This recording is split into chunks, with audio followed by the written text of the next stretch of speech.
I heard a commotion in the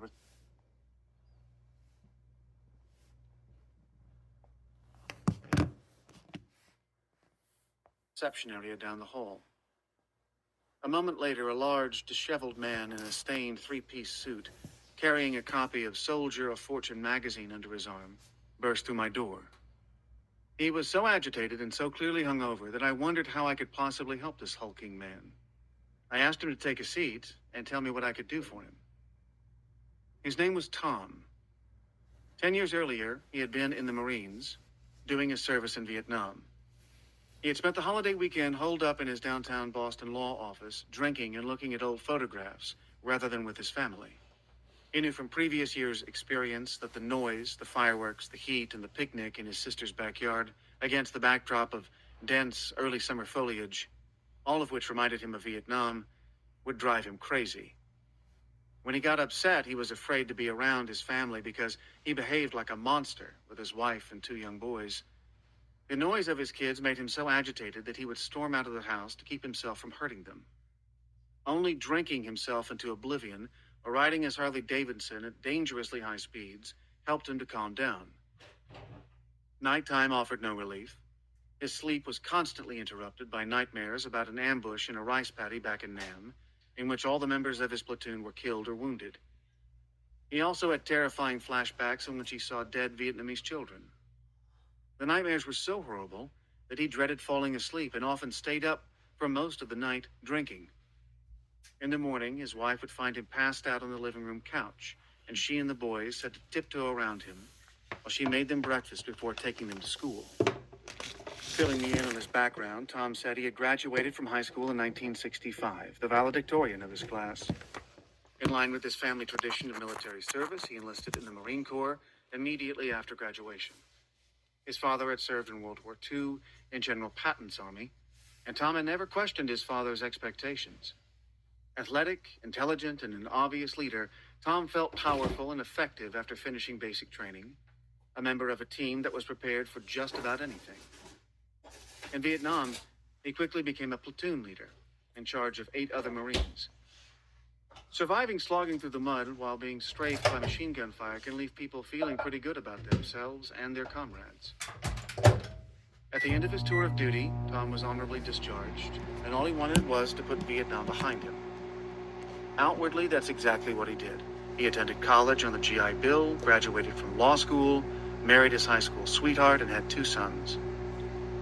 Tom was upset by how difficult it was to feel any real affection for his wife, even though her letters had kept him alive in the madness of the jungle.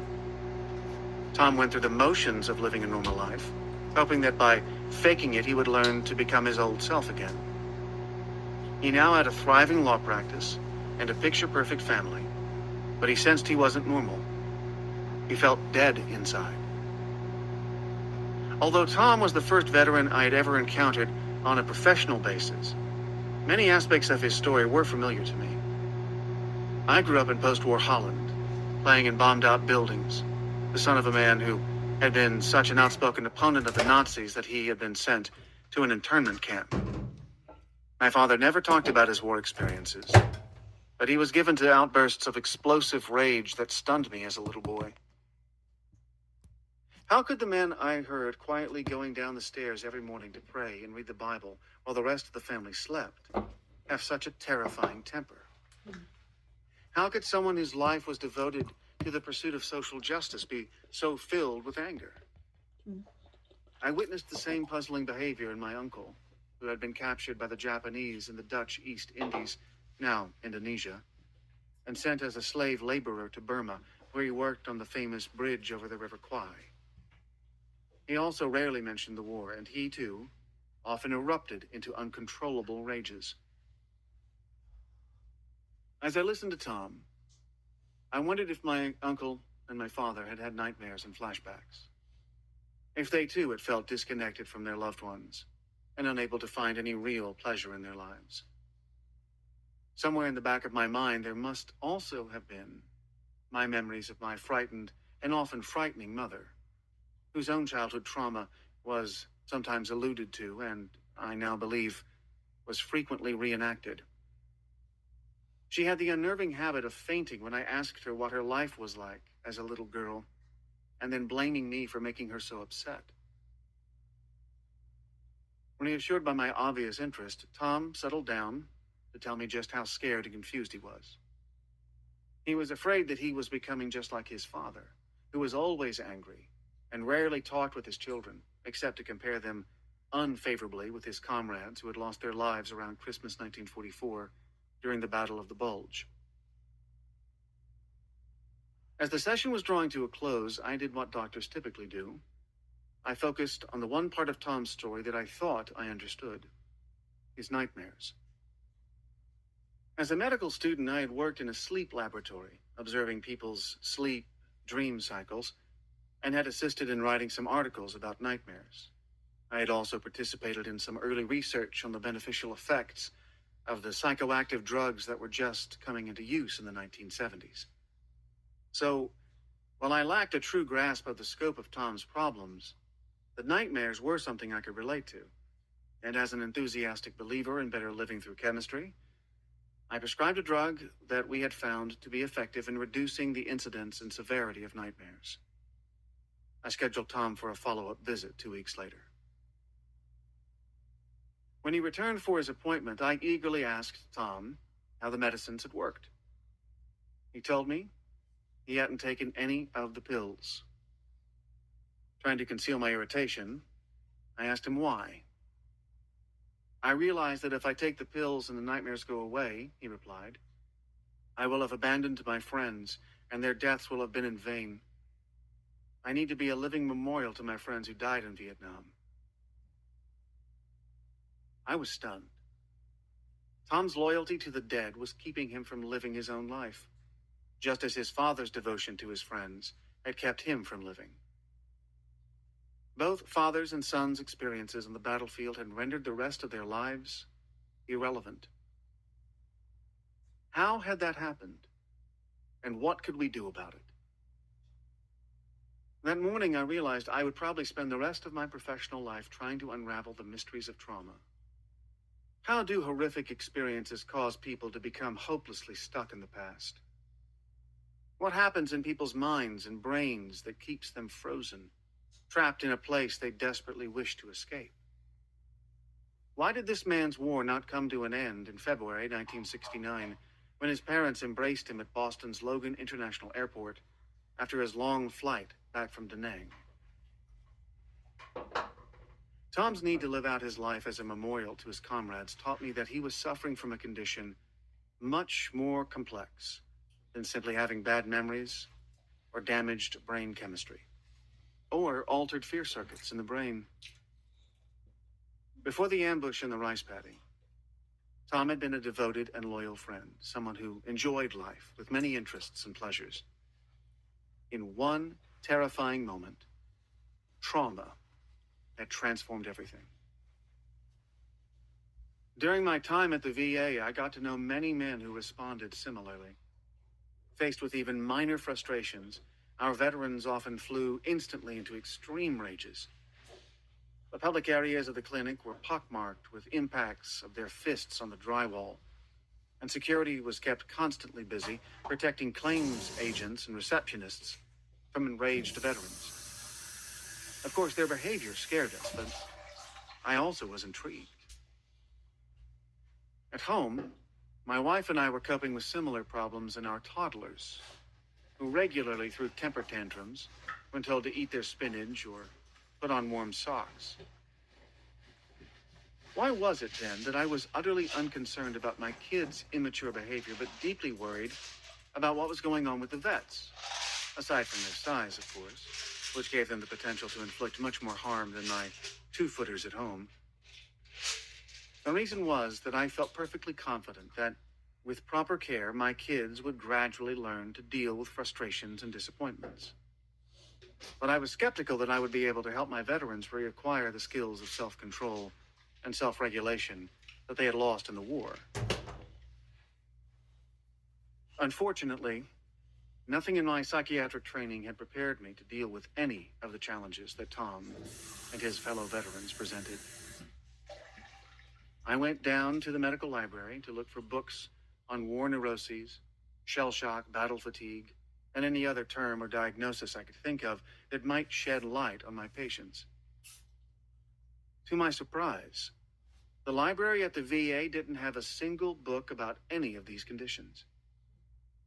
5 years after the last American soldier left Vietnam, the issue of wartime trauma was still not on anybody's agenda. Finally, in the Countway Library at Harvard Medical School, I discovered The Traumatic Neuroses of War, which had been published in 1941 by a psychiatrist named Abram Kardner. It described Kardner's observations of World War I veterans and had been released in anticipation of the flood of shell-shocked soldiers expected to be casualties of World War II. Kardner reported the same phenomena I was seeing. After the war, his patients were overtaken by a sense of futility. They became withdrawn and detached, even if they had functioned well before. What Kardner called traumatic neuroses, today we call post-traumatic stress disorder, or PTSD. Kardner noted that sufferers from traumatic neuroses develop a chronic vigilance for and sensitivity to threat. His summation especially caught my eye. He wrote, "The nucleus of the neurosis is a physioneurosis." In other words, post-traumatic stress isn't all in one's head, as some people supposed, but has a physiological basis. Kardner understood even then that the symptoms have their origin in the entire body's response to the original trauma. Kardner's description corroborated my own observations, which was reassuring, but it provided me with little guidance on how to help the veterans. The lack of literature on the topic was a handicap, but my great teacher, Elvin Simrad, had taught us to be skeptical about textbooks. We had only one real textbook, he said, our patients. We should trust only what we could learn from them and from our own experience. This sounds so simple, but even as Semrat pushed us to rely upon self-knowledge, he also warned us how difficult that process really is, since human beings are experts in wishful thinking and obscuring the truth. I remember him saying, "The greatest sources of our suffering are the lies we tell ourselves." Working at the VA, I soon discovered how excruciating it can be to face reality. This was true both for my patients and for myself. We don't really want to know what soldiers go through in combat. We don't really want to know how many children are being molested and abused in our own society, or how many couples, almost a third, as it turns out, engage in violence at some point during their relationship. We want to think of families as safe havens in a heartless world, and of our own country as populated by enlightened, civilized people. We prefer to believe that cruelty occurs only in faraway places like Darfur or the Congo. It is hard enough for observers to bear witness to pain. Is it any wonder, then, that the traumatized individuals themselves cannot tolerate remembering it, and that they often resort to using drugs, alcohol, or self-mutilation to block out their unbearable knowledge? Tom and his fellow veterans became my first teachers in my quest to understand how lives are shattered by overwhelming experiences, and in figuring out how to enable them to feel fully alive again. Trauma and the loss of self. The first study I did at the VA started with systematically asking veterans what had happened to them in Vietnam. I wanted to know what had pushed them over the brink, and why some had broken down as a result of that experience, while others had been able to go on with their lives. Most of the men I interviewed had gone to war feeling well prepared, drawn close by the rigors of basic training and the shared danger. They exchanged pictures of their families and girlfriends. They put up with one another's flaws, and they were prepared to risk their lives for their friends. Most of them confided their dark secrets to a buddy, and some went so far as to share each other's shirts and socks. Many of the men had friendships similar to Tom's with Alex.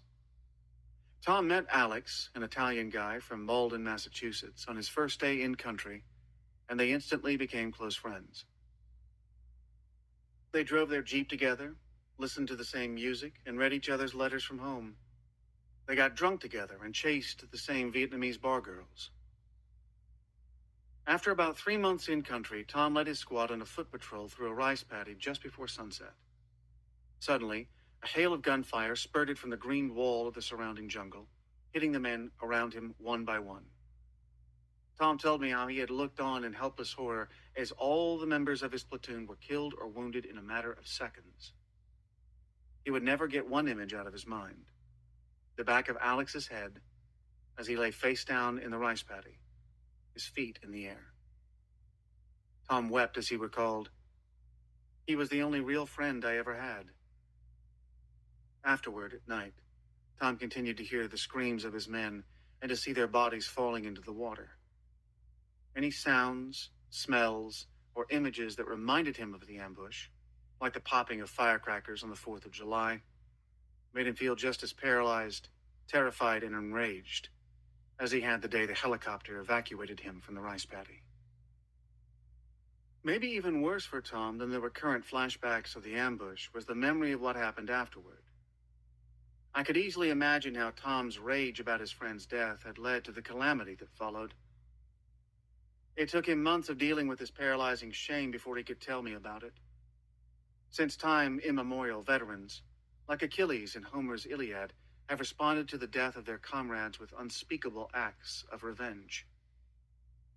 The day after the ambush, Tom went into a frenzy in a neighboring village, killing children, shooting an innocent farmer, and raping a Vietnamese woman.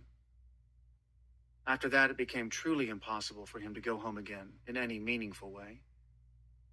How can you face your sweetheart and tell her that you brutally raped a woman just like her? Or watch your son take his first step when you are reminded of the child you murdered?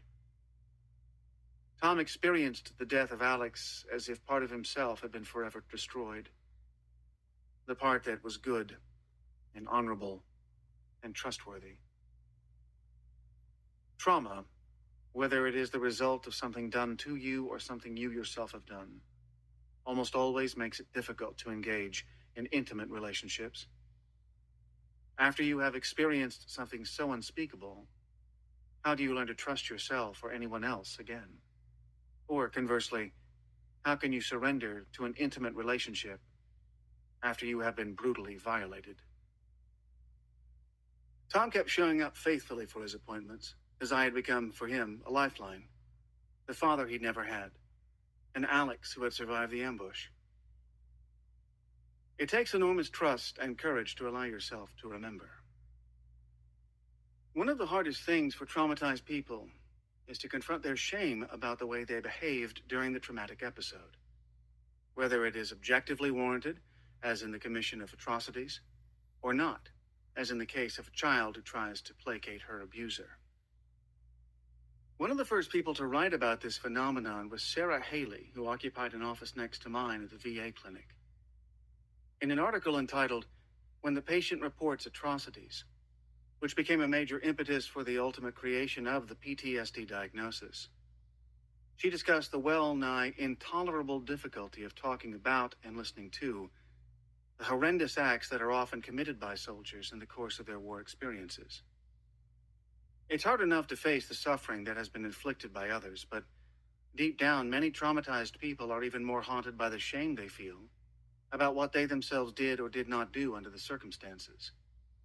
They despise themselves for how terrified, dependent, excited, or enraged they felt.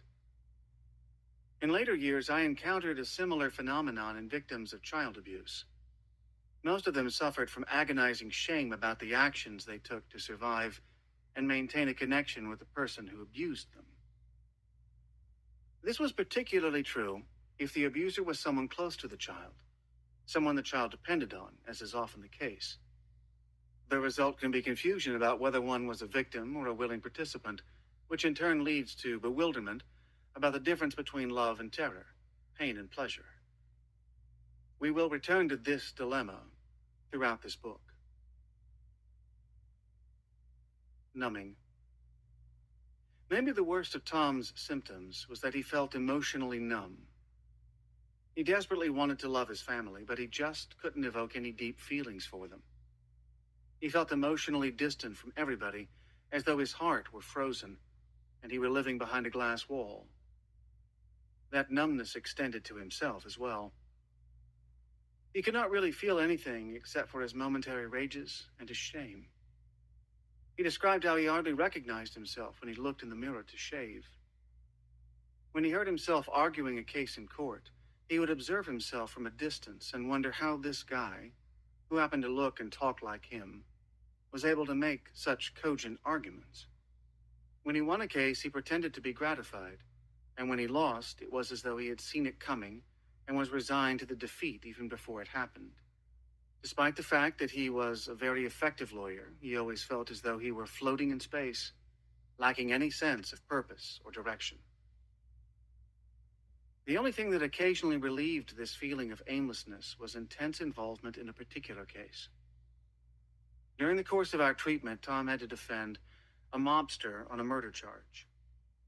For the duration of that trial, he was totally absorbed in devising a strategy for winning the case. And there were many occasions on which he stayed up all night to immerse himself in something that actually excited him.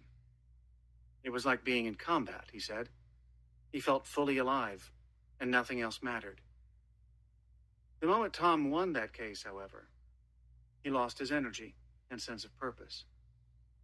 The nightmares returned, as did his rage attacks, so intensely that he had to move into a motel to ensure that he would not harm his wife or children. But being alone, too, was terrifying, because the demons of the war returned in full force. Tom tried to stay busy, working, drinking, and drugging, doing anything to avoid confronting his demons. He kept thumbing through Soldier of Fortune magazine, fantasizing about enlisting as a mercenary in one of the many regional wars then raging in Africa. That spring he took out his Harley and roared up the Kankomagas Highway in New Hampshire. The vibrations, speed, and danger of that ride helped him pull himself back together, to the point that he was able to leave his motel room and return to his family. The reorganization of perception. Another study I conducted at the VA started out as research about nightmares, but ended up exploring how trauma changes people's perceptions and imagination. Bill, a former medic who had seen heavy action in Vietnam a decade earlier, was the first person enrolled in my nightmare study. After his discharge, he had enrolled in a theological seminary and had been assigned to his first parish in a congregational church in a Boston suburb. He was doing fine until he and his wife had their first child. Soon after the baby's birth, his wife, a nurse, had gone back to work while he remained at home, working on his weekly sermon and other parish duties and taking care of their newborn. On the very first day he was left alone with the baby, it began to cry, and he found himself suddenly flooded with unbearable images of dying children in Vietnam. Bill had to call his wife to take over childcare and came to the VA in a panic. He described how he kept hearing the sounds of babies crying and seeing images of burned and bloody children's faces. My medical colleagues thought that he must surely be psychotic because the textbooks of the time said that auditory and visual hallucinations were symptoms of paranoid schizophrenia. The same texts that provided this diagnosis also supplied a cause. Bill's psychosis was probably triggered by his feeling displaced in his wife's affections by their new baby. As I arrived at the intake office that day, I saw Bill surrounded by worried doctors who were preparing to inject him with a powerful antipsychotic drug and ship him off to a locked ward. They described his symptoms and asked my opinion. Having worked in a previous job on a ward specializing in the treatment of schizophrenics, I was intrigued. Something about the diagnosis didn't sound right. I asked Bill if I could talk with him, and after hearing his story, I unwittingly paraphrased something Sigmund Freud had said about trauma in 1895. I think this man is suffering from memories. I told Bill that I would try to help him, and after offering him some medications to control his panic, asked if he would be willing to come back a few days later to participate in my nightmare study. He agreed. As part of that study, we gave our participants a Rorschach test. Unlike tests that require answers to straightforward questions, responses to the Rorschach are almost impossible to fake. Rorschach provides us with a unique way to observe how people construct mental images from what is basically a meaningless stimulus, a blot of ink. Because humans are meaning-making creatures, we have a tendency to create some sort of image or story out of those ink blots, just as we do when we lie in a meadow on a beautiful summer day and see images in the clouds floating high above. What people make out of these blots can tell us a lot about how their mind works. On seeing the second card of the Rorschach test, Bill exclaimed in horror, "This is that child that I saw being blown up in Vietnam. In the middle, you see the charred flesh, the wounds, and the blood is spurting out all over." Panting and with sweat beading on his forehead, he was in a panic similar to the one that had initially brought him to the VA clinic. Although I had heard veterans describing their flashbacks, this was the first time I actually witnessed one. In that very moment in my office, Bill was obviously seeing the same images, smelling the same smells, and feeling the same physical sensations he had felt during the original event. 10 years after helplessly holding a dying baby in his arms, Bill was reliving the trauma in response to an ink blot.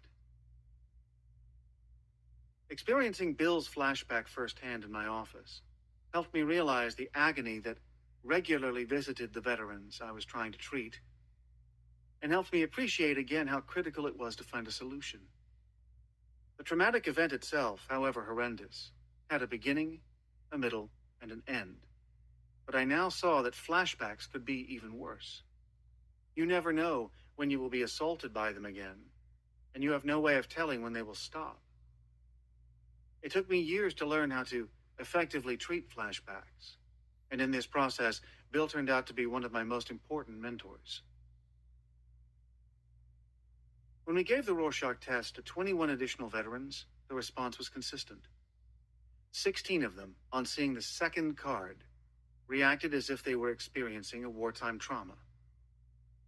The second Rorschach card is the first card that contains color, and often elicits so-called color shock in response.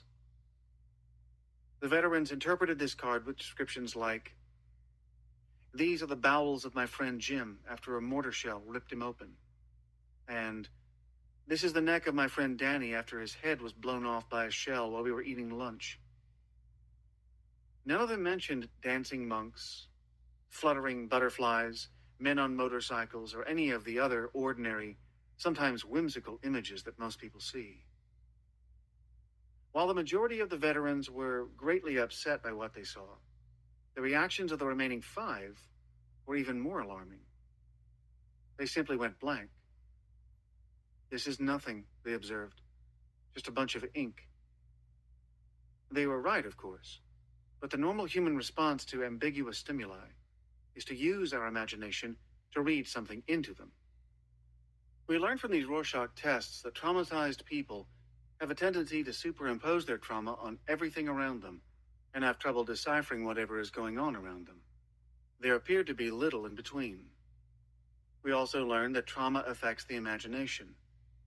The 5 men who saw nothing in the blots had lost the capacity to let their minds play. But so too had the other 16 men, for in viewing scenes from the past in those blots, they were not displaying the mental flexibility that is the hallmark of imagination. They simply kept replaying an old reel. Imagination is absolutely critical to the quality of our lives. Our imagination enables us to leave our routine everyday existence by fantasizing about travel, food, sex, falling in love, or having the last word. All the things that make life interesting. Imagination gives us the opportunity to envision new possibilities. It's an essential launch pad for making our hopes come true. It fires our creativity, relieves our boredom, alleviates our pain, enhances our pleasure, and enriches our most intimate relationships.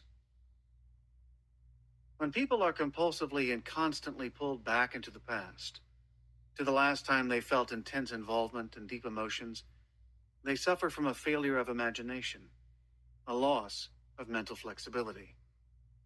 Without imagination, there is no hope, no chance to envision a better future, no place to go, no goal to reach. The Rorschach tests also taught us that traumatized people look at the world in a fundamentally different way from other people. For most of us, a man coming down the street is just someone taking a walk. A rape victim, however, may see a person who is about to molest her and go into a panic. A stern school teacher may be an intimidating presence to an average kid, but for a child whose stepfather beats him up, she may represent a torturer and precipitate a rage attack or a terrified cowering in the corner. Stuck in trauma. Our clinic was inundated with veterans seeking psychiatric help. However, because of an acute shortage of qualified doctors, all we could do was put most of them on a waiting list, even as they continued brutalizing themselves and their families. We began seeing a sharp increase in arrests of veterans for violent offenses and drunken brawls, as well as an alarming number of suicides. I received permission to start a group for young Vietnam veterans to serve as a sort of holding tank until real therapy could start. At the opening session for a group of former Marines, the first man to speak flatly declared, "I do not want to talk about the war." I replied that the members could discuss anything they wanted. After half an hour of excruciating silence, one veteran finally started to talk about his helicopter crash. To my amazement, the rest immediately came to life, speaking with great intensity about their traumatic experiences. All of them returned the following week and the week after. In the group, they found resonance and meaning in what had previously been only sensations of terror and emptiness. They felt a renewed sense of the comradeship that had been so vital to their war experience. They insisted that I had to be part of their newfound unit and gave me a Marine captain's uniform for my birthday. In retrospect, that gesture revealed part of the problem. You were either in or out. You either belonged to the unit or you were nobody. After trauma, the world becomes sharply divided between those who know and those who don't. People who have not shared the traumatic experience cannot be trusted because they can't understand it. Sadly, this often includes spouses, children, and coworkers. Later, I led another group, this time for veterans of Patton's army, men now well into their 70s, all old enough to be my father. We met on Monday mornings at 8 o'clock.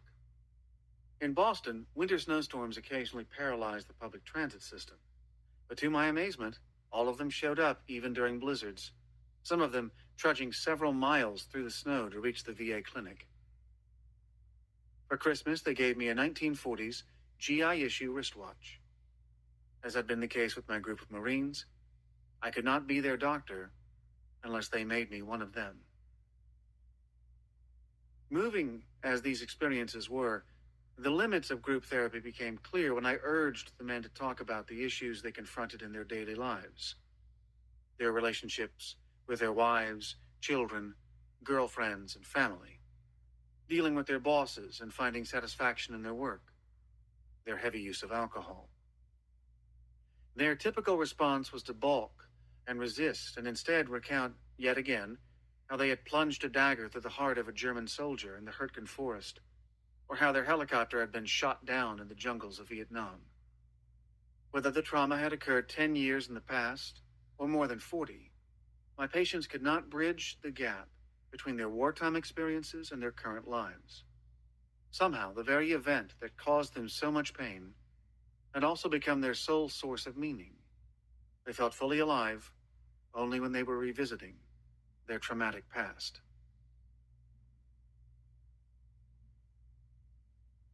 Diagnosing post-traumatic stress.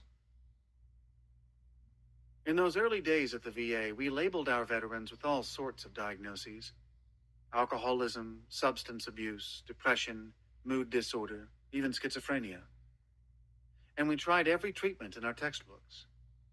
But for all our efforts, it became clear that we were actually accomplishing very little. The powerful drugs we prescribed often left the men in such a fog that they could barely function. When we encouraged them to talk about the precise details of a traumatic event, we often inadvertently triggered a full-blown flashback, rather than helping them resolve the issue. Many of them dropped out of treatment because we were not only failing to help, but also sometimes making things worse. A turning point arrived in 1980 when a group of Vietnam veterans, aided by the New York psychoanalysts Chaim Shatan and Robert J. Lifton, successfully lobbied the American Psychiatric Association to create a new diagnosis: post-traumatic stress disorder, PTSD, which described a cluster of symptoms that was common, to a greater or lesser extent, to all of our veterans. Systematically identifying the symptoms and grouping them together into a disorder finally gave a name to the suffering of people who were overwhelmed by horror and helplessness. With a conceptual framework of PTSD in place, the stage was set for a radical change in our understanding of our patients. This eventually led to an explosion of research and attempts at finding effective treatments. Inspired by the possibilities presented by this new diagnosis, I proposed a study on the biology of traumatic memories to the VA. Did the memories of those suffering from PTSD differ from those of others? For most people, the memory of an unpleasant event eventually fades or is transformed into something more benign. But most of our patients were unable to make their past into a story that happened long ago. The opening line of the grant rejection read, "It has never been shown that PTSD is relevant to the mission of the Veterans Administration." Since then, of course, the mission of the VA has become organized around the diagnosis of PTSD and brain injury, and considerable resources are dedicated to applying evidence-based treatments to traumatized war veterans. But at the time, things were different, and unwilling to keep working in an organization whose view of reality was so at odds with my own, I handed in my resignation. In 1982, I took a position at the Massachusetts Mental Health Center, the Harvard teaching hospital where I had trained to become a psychiatrist. My new responsibility was to teach a fledgling area of study: psychopharmacology, the administration of drugs to alleviate mental illness. In my new job, I was confronted on an almost daily basis with issues I thought I had left behind at the VA. My experience with combat veterans had so sensitized me to the impact of trauma that I now listened with a very different ear when depressed and anxious patients told me stories of molestation and family violence. I was particularly struck by how many female patients spoke of being sexually abused as children. This was puzzling, as the standard textbook of psychiatry at the time stated that incest was extremely rare in the United States, occurring about once in every 1,000,000 women. Given that there were then only about 100 million women living in the United States, I wondered how 47, almost half of them, had found their way to my office in the basement of the hospital. Furthermore, the textbook said, there is little agreement about the role of father-daughter incest as a source of serious, subsequent psychopathology. My patients with incest histories were hardly free of subsequent psychopathology. They were profoundly depressed, confused, and often engaged in bizarrely self-harming behaviors, such as cutting themselves with razor blades. The textbook went on to practically endorse incest, explaining that such incestuous activity diminishes the subject's chance of psychosis and allows for a better adjustment to the external world. In fact, as it turned out, incest had devastating effects on women's well-being. In many ways, these patients were not so different from the veterans I had just left behind at the VA. They also had nightmares and flashbacks.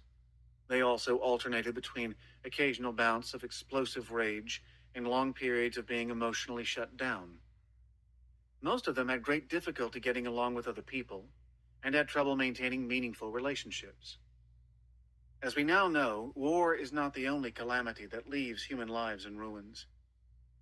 While about a quarter of the soldiers who serve in war zones are expected to develop serious post-traumatic problems, the majority of Americans experience a violent crime at some time during their lives. And more accurate reporting has revealed that 12 million women in the United States have been victims of rape. More than half of all rapes occur in girls below age 15. For many people, the war begins at home. Each year, about 3 million children in the United States are reported as victims of child abuse and neglect. 1 million of these cases are serious and credible enough to force local child protective services or the courts to take action. In other words, for every soldier who serves in a war zone abroad, there are 10 children who are endangered in their own homes. This is particularly tragic since it is very difficult for growing children to recover when the source of terror and pain is not enemy combatants, but their own caretakers. A new understanding. In the 3 decades since I met Tom, we have learned an enormous amount not only about the impact and manifestations of trauma, but also about ways to help traumatized people find their way back. Since the early 1990s, brain imaging tools have started to show us what actually happens inside the brains of traumatized people. This has proven essential to understanding the damage inflicted by trauma, and has guided us to formulate entire new avenues of repair. We have also begun to understand how overwhelming experiences affect our innermost sensations and our relationship to our physical reality, the core of who we are. We have learned that trauma is not just an event that took place sometime in the past. It's also the imprint left by that experience on mind, brain, and body. This imprint has ongoing consequences for how the human organism manages to survive in the present. Trauma results in a fundamental reorganization of the way mind and body manage perceptions. It changes not only how we think and what we think about, but also our very capacity to think. We have discovered that helping victims of trauma find the words to describe what has happened to them is profoundly meaningful, but usually it is not enough. The act of telling the story doesn't necessarily alter the automatic physical and hormonal responses of bodies that remain hypervigilant, prepared to be assaulted or violated at any time. For real change to take place, the body needs to learn that the danger has passed and to live in the reality of the present. Our search to understand trauma has led us to think differently, not only about the structure of the mind, but also about the processes by which it heals. Chapter 2: Revolutions in Understanding Mind and Brain. The greater the doubt, the greater the awakening. The smaller the doubt, the smaller the awakening. No doubt, no awakening. C.C. Chang, from The Practice of Zen. You live through that little piece of time that is yours, but that piece of time is not only your own life. It is the summing up of all the other lives that are simultaneously with yours. What you are is an expression of history. Robert Penn Warren, from World Enough and Time. In the late 1960s, during a year off between my first and second years of medical school, I became an accidental witness to a profound transition in the medical approach to mental suffering. I had landed a plum job as an attendant on a research ward at the Massachusetts Mental Health Center, where I was in charge of organizing recreational activities for the patients. The MMHC had long been considered one of the finest psychiatric hospitals in the country, a jewel in the crown of the Harvard Medical School teaching empire. The goal of the research on my ward was to determine whether psychotherapy or meditation was the best way to treat young people who had suffered a first mental breakdown diagnosed as schizophrenia. The talking cure, an offshoot of Freudian psychoanalysis, was still the primary treatment for mental illness at MMHC. However, in the early 1950s, a group of French scientists had discovered a new compound, chlorpromazine, sold under the brand name Thorazine, that could tranquilize patients and make them less agitated and delusional. That inspired hope that drugs could be developed to treat serious mental problems such as depression, panic, anxiety, and mania, as well as to manage some of the most disturbing symptoms of schizophrenia. As an attendant, I had nothing to do with the research aspect of the ward and was never told what treatment any of the patients was receiving. They were all close to my age, college students from Harvard, MIT, and Boston University. Some had tried to kill themselves. Others cut themselves with knives or razor blades. Several had attacked their roommates or had otherwise terrified their parents or friends with their unpredictable, irrational behavior. My job was to keep them involved in normal activities for college students, such as eating at the local pizza parlor, camping in a nearby state forest, attending a Red Sox game, and sailing on the Charles River. Totally new to the field, I sat in rapt attention during ward meetings, trying to decipher the patient's complicated speech and logic. I also had to learn to deal with their irrational outbursts and terrified withdrawal. One morning, I found a patient standing like a statue in her bedroom with one arm raised in a defensive gesture, her face frozen in fear. She remained there, immobile, for at least 12 hours. The doctors gave me the name for her condition, catatonia, but even the textbooks I consulted didn't tell me what could be done about it. We just let it run its course. Trauma before dawn. I spent many nights and weekends on the unit, which exposed me to things the doctors never saw during their brief visits. When patients could not sleep, they often wandered in their tightly wrapped bathrobes into the darkened nursing station to talk. The quiet of the night seemed to help them open up, and they told me stories about having been hit, assaulted, or molested, often by their own parents, sometimes by relatives, classmates, or neighbors. They shared memories of lying in bed at night, helpless and terrified, hearing their mother being beaten by their father or a boyfriend, hearing their parents yell horrible threats at each other, hearing the sounds of furniture breaking. Others told me about fathers who came home drunk, hearing their footsteps on the landing, and how they waited for them to come in, pull them out of bed, and punish them for some imagined offense. Several of the women recalled lying awake, motionless, waiting for the inevitable, a brother or father coming in to molest them. During morning rounds, the young doctors presented their cases to their supervisors, a ritual that the ward attendants were allowed to observe in silence. They rarely mentioned stories like the ones I'd heard. However, many later studies have confirmed the relevance of those midnight confessions. We now know that more than half the people who seek psychiatric care have been assaulted, abandoned, neglected, or even raped as children, or have witnessed violence in their families. But such experiences seem to be off the table during rounds. I was often surprised by the dispassionate way patients' symptoms were discussed and by how much time was spent on trying to manage their suicidal thoughts and self-destructive behaviors, rather than on understanding the possible causes of their despair and helplessness. I was also struck by how little attention was paid to their accomplishments and aspirations, whom they cared for, loved, or hated, what motivated and engaged them, what kept them stuck, and what made them feel at peace. The ecology of their lives. A few years later, as a young doctor, I was confronted with an especially stark example of the medical model in action. I was then moonlighting at a Catholic hospital doing physical examinations on women who'd been admitted to receive electroshock treatment for depression. Being my curious immigrant self, I looked up from the charts to ask them about their lives.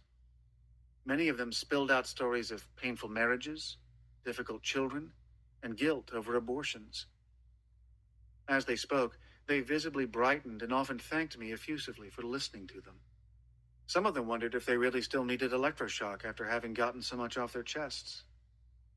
I always felt sad at the end of these meetings, knowing that the treatments that would be administered the following morning would erase all memory of our conversation. I did not last long in that job. On my days off from the ward at MMHC, I often went to the Countway Library of Medicine to learn more about the patients I was supposed to help. One Saturday afternoon, I came across a treatise that is still revered today, Eugen Bleuler's 1911 textbook, Dementia Praecox. Bleuler's observations were fascinating. He wrote, among schizophrenic body hallucinations, the sexual ones are by far the most frequent and the most important.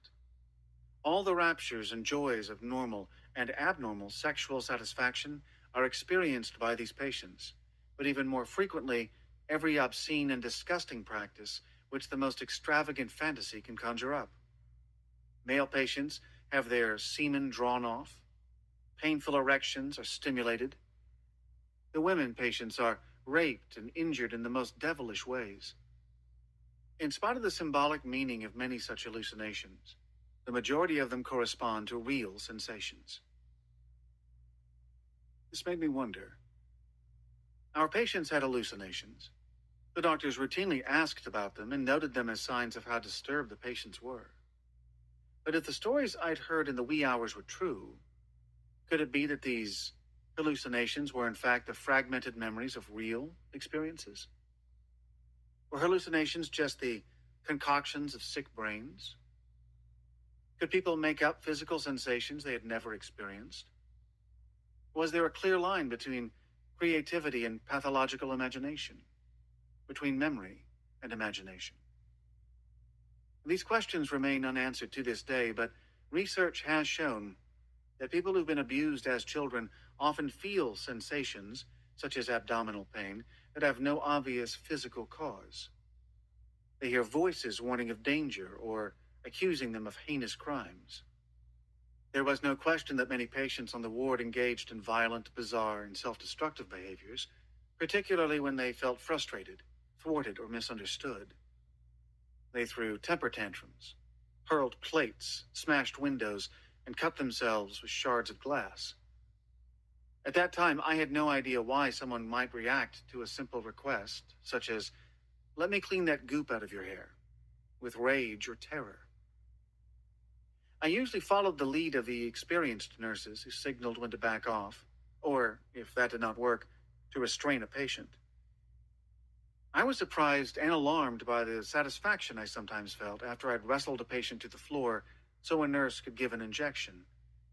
And I gradually realized how much of our professional training was geared to helping us stay in control in the face of terrifying and confusing realities. Sylvia was a gorgeous 19-year-old Boston University student who usually sat alone in the corner of the ward, looking frightened to death and virtually mute, but whose reputation as the girlfriend of an important Boston mafioso gave her an aura of mystery. After she refused to eat for more than a week and rapidly started to lose weight, the doctors decided to force feed her. It took 3 of us to hold her down, another to push the rubber feeding tube down her throat, and a nurse to pour the liquid nutrients into her stomach. Later, during a midnight confession, Sylvia spoke timidly and hesitantly about her childhood sexual abuse by her brother and uncle. I realized then our display of caring must have felt to her much like a gang rape. This experience, and others like it, helped me formulate this rule for my students. If you do something to a patient that you would not do to your friends or children, consider whether you are unwittingly replicating a trauma from a patient's past. In my role as recreation leader, I noticed other things. As a group, the patients were strikingly clumsy and physically uncoordinated. When we went camping, most of them stood helplessly by as I pitched the tents. We almost capsized once in a squall in the Charles River because they huddled rigidly in the lee, unable to grasp they needed to shift position to balance the boat. In volleyball games, the staff members invariably were much better coordinated than the patients. Another characteristic they shared was that even their most relaxed conversations seemed stilted, lacking the natural flow of gestures and facial expressions that are typical among friends. The relevance of these observations became clear only after I'd met the body-based therapists Peter Levine and Pat Ogden. In the later chapters, I'll have a lot to say about how trauma is held in people's bodies. Making Sense of Suffering. After my year on the research ward, I resumed medical school and then, as a newly minted MD, returned to MMHC to be trained as a psychiatrist, a program to which I was thrilled to be accepted. Many famous psychiatrists had trained there, including Eric Kandel, who later won the Nobel Prize in Physiology and Medicine. Alan Hobson discovered the brain cells responsible for the generation of dreams in a lab in the hospital basement while I trained there, and the first studies on the chemical underpinnings of depression were also conducted at MMHC. But for many of us residents, the greatest draw was the patients. We spent 6 hours each day with them, and then met as a group with senior psychiatrists to share our observations, pose our questions, and compete to make the wittiest remarks. Our great teacher, Elvin Semrad, actively discouraged us from reading psychiatry textbooks during our first year.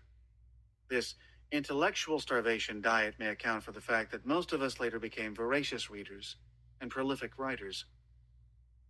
Semrad did not want our perceptions of reality to become obscured by the pseudo-certainties of psychiatric diagnoses. I remember asking him once, "What would you call this patient? Schizophrenic or schizoaffective?" He paused and stroked his chin, apparently deep in thought. "I think I'd call him Michael McIntyre," he replied. Semrad taught us that most human suffering is related to love and loss, and that the job of therapists is to help people acknowledge, experience, and bear the reality of life, with all its pleasures and heartbreak.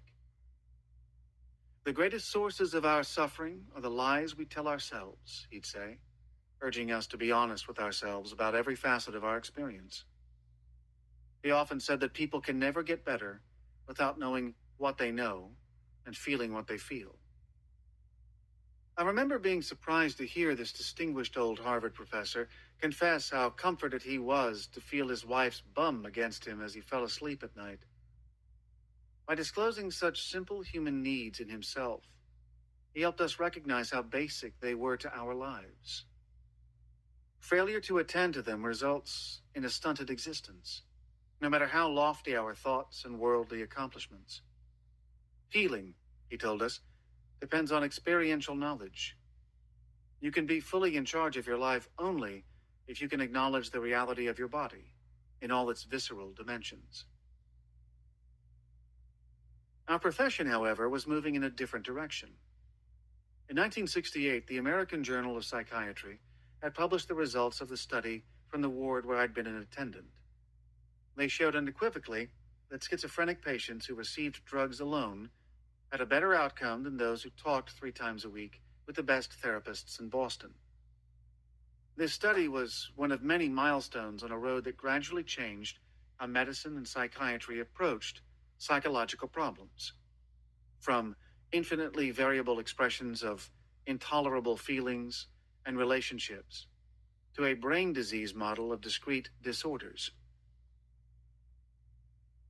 The way medicine approaches human suffering has always been determined by the technology available at any given time.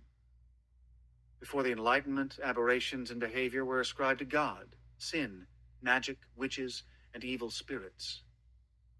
It was only in the 19th century that scientists in France and Germany began to investigate behavior as an adaptation to the complexities of the world. Now a new paradigm was emerging. Anger, lust, pride, greed, avarice, and sloth, as well as all the other problems we humans have always struggled to manage, were recast as disorders that could be fixed by the administration of appropriate chemicals. Many psychiatrists were relieved and delighted to become real scientists, just like their med school classmates, who had laboratories, animal experiments, expensive equipment, and complicated diagnostic tests, and set aside the woolly-headed theories of philosophers like Freud and Jung. A major textbook of psychiatry went so far as to state, "The cause of mental illness is now considered an aberration of the brain, a chemical imbalance." Like my colleagues, I eagerly embraced the pharmacological revolution. In 1973, I became the first chief resident in psychopharmacology at MMHC. I may also have been the first psychiatrist in Boston to administer lithium to a manic depressive patient. I'd read about John Cade's work with lithium in Australia, and I received permission from a hospital committee to try it.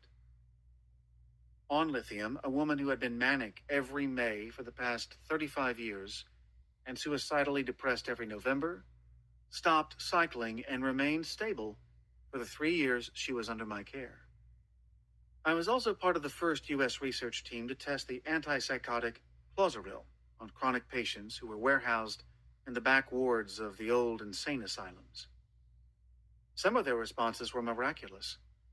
People who had spent much of their lives locked in their own separate, terrifying realities were now able to return to their families and communities. Patients mired in darkness and despair started to respond to the beauty of human contact and the pleasures of work and play. These amazing results made us optimistic that we could finally conquer human misery. Antipsychotic drugs were a major factor in reducing the number of people living in mental hospitals in the United States from over 500,000 in 1955 to fewer than 100,000 in 1996. For people today who did not know the world before the advent of these treatments, the change is almost unimaginable. As a first-year medical student, I visited Kankakee State Hospital in Illinois and saw a burly ward attendant hose down dozens of filthy, naked, incoherent patients in an unfurnished day room supplied with gutters for the runoff water.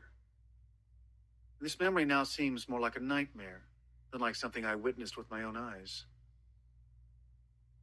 My first job after finishing my residency in 1974 was as the second-to-last director of a once venerable institution, the Boston State Hospital, which had formerly housed thousands of patients and been spread over hundreds of acres with dozens of buildings, including greenhouses, gardens, and workshops, most of them, by then, in ruins. During my time there, patients were gradually dispersed into the community, the blanket term for the anonymous shelters and nursing homes where most of them ended up. Ironically, the hospital was started as an asylum, a word meaning sanctuary. It gradually took on a sinister connotation. It actually did offer a sheltered community where everybody knew the patients' names and idiosyncrasies. In 1979, shortly after I went to work at the VA, the Boston State Hospital's gates were permanently locked, and it became a ghost town. During my time at Boston State, I continued to work at the MMHC Psychopharmacology Lab, which was now focusing on another direction for research. In the 1960s, scientists at the National Institutes of Health had begun to develop techniques for isolating and measuring hormones and neurotransmitters in blood and the brain. Neurotransmitters are chemical messengers that carry information from neuron to neuron, enabling us to engage effectively with the world. Now that scientists were finding evidence that abnormal levels of norepinephrine were associated with depression and of dopamine with schizophrenia, there was hope that we could develop drugs that target specific brain abnormalities. That hope was never fully realized, but our efforts to measure how drugs could affect mental symptoms led to another profound change in the profession. Researchers' need for a precise and systematic way to communicate their findings resulted in the development of the so-called research diagnostic criteria, to which I contributed as a lowly research assistant. These eventually became the basis for the first systematic system to diagnose psychiatric problems, the American Psychiatric Association's Diagnostic and Statistical Manual of Mental Disorders, the DSM, which is commonly referred to as the Bible of Psychiatry. The foreword to the landmark 1980 DSM-3 was appropriately modest and acknowledged that this diagnostic system was imprecise. So imprecise that it never should be used for forensic or insurance purposes. As we will see, that modesty was tragically short-lived. Inescapable shock.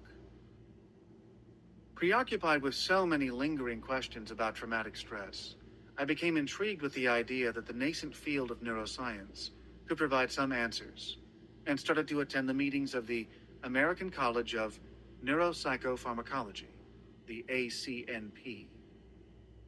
In 1984, the ACNP offered many fascinating lectures about drug development. But it was not until a few hours before my scheduled flight back to Boston that I heard a presentation by Stephen Meyer of the University of Colorado, who had collaborated with Martin Seligman of the University of Pennsylvania.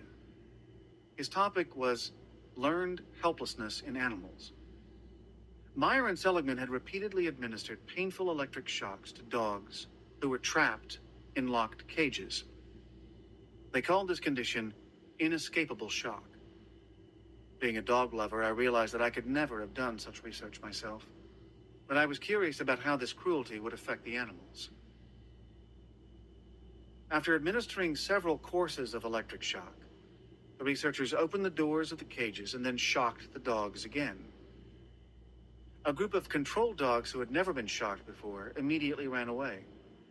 But the dogs who had earlier been subjected to inescapable shock made no attempt to flee, even when the door was wide open. They just lay there, whimpering and defecating. The mere opportunity to escape does not necessarily make traumatized animals or people take the road to freedom. Like Meyer and Seligman's dogs, many traumatized people simply give up. Rather than risk experimenting with new options, they stay stuck in the fear they know. I was riveted by Meyer's account.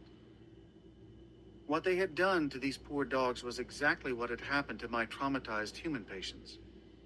They too had been exposed to somebody or something who had inflicted terrible harm on them, harm they had no way of escaping. I made a rapid mental review of the patients I had treated. Almost all had in some way been trapped or immobilized, unable to take action to stave off the inevitable. Their fight-flight response had been thwarted, and the result was either extreme agitation or collapse.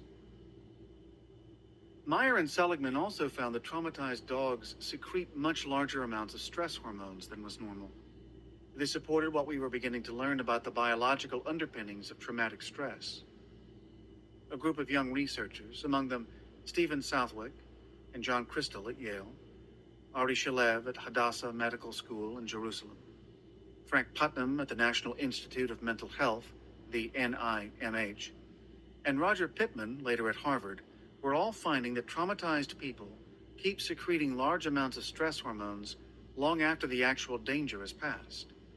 And Rachel Yehuda at Mount Sinai in New York confronted us with her seemingly paradoxical findings that the levels of the stress hormone cortisol are low in PTSD.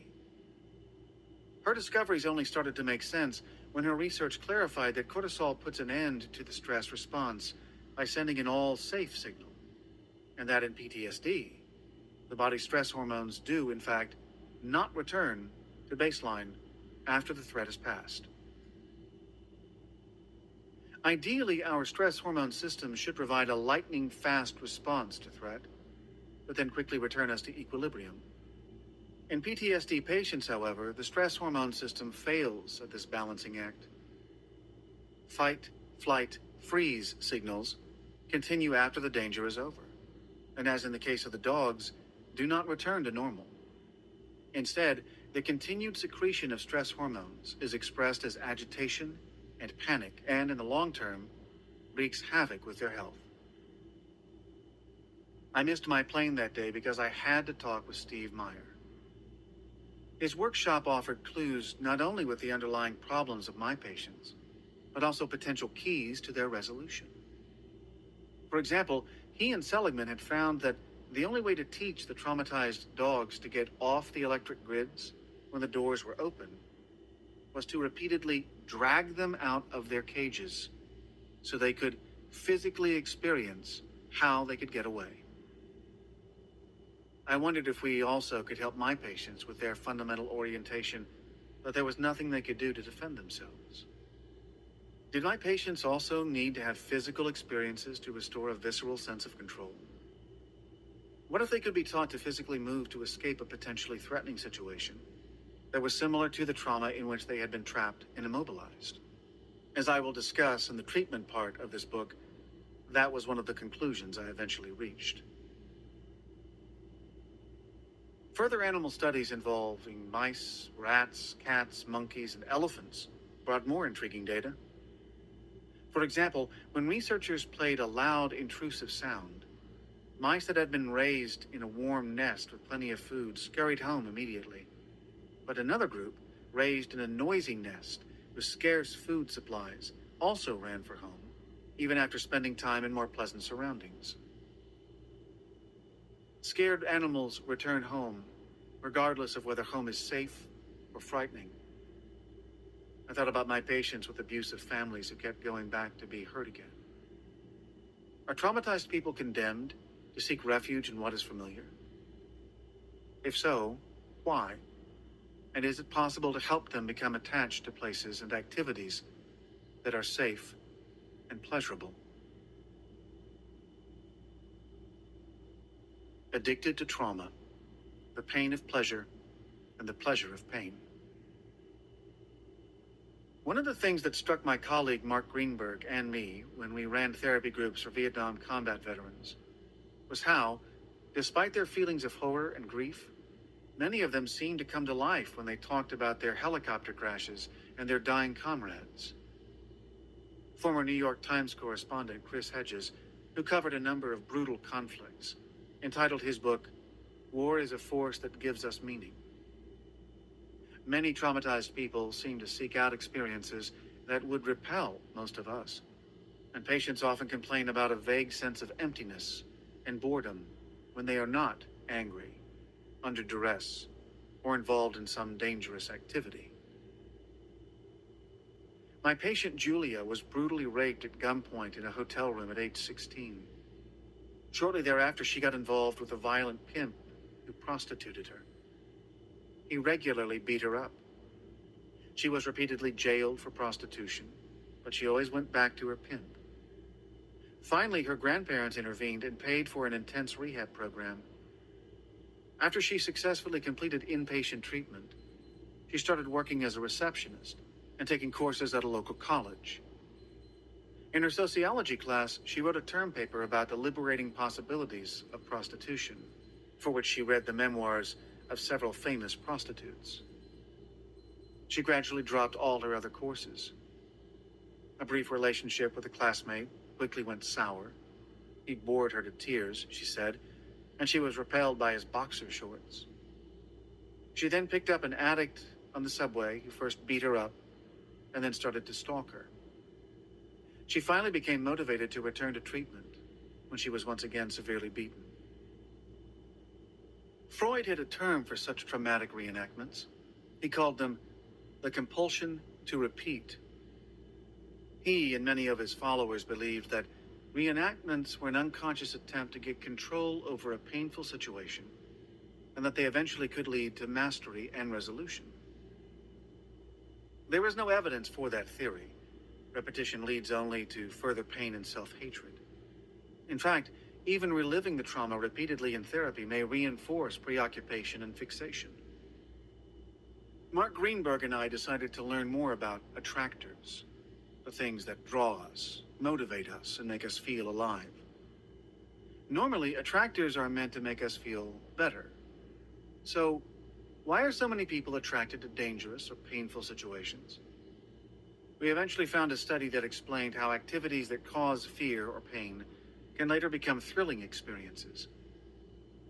In the 1970s, Richard Solomon of the University of Pennsylvania had shown that the body learns to adjust to all sorts of stimuli. We may get hooked on recreational drugs because they right away make us feel so good, but activities like sauna bathing, marathon running, or parachute jumping, which initially cause discomfort and even terror, can ultimately become very enjoyable. This gradual adjustment signals that a new chemical balance has been established within the body, so that marathon runners, say, get a sense of well-being and exhilaration from pushing their bodies to the limit. At this point, just as with drug addiction, we start to crave the activity and experience withdrawal when it's not available. In the long run, people become more preoccupied with the pain of withdrawal than the activity itself. This theory could explain why some people hire someone to beat them, or burn them with cigarettes, or why they are only attracted to people who hurt them. Fear and aversion, in some perverse way, can be transformed into pleasure. Solomon hypothesized that endorphins, the morphine-like chemicals that the brain secretes in response to stress, play a role in the paradoxical addictions he described. I thought of his theory again when my library habit led me to a paper titled Pain in Men Wounded in Battle, published in 1946. Having observed that 75% of severely wounded soldiers on the Italian front did not request morphine, a surgeon by the name of Henry K. Beecher speculated that strong emotions can block pain. Were Beecher's observations relevant to people with PTSD?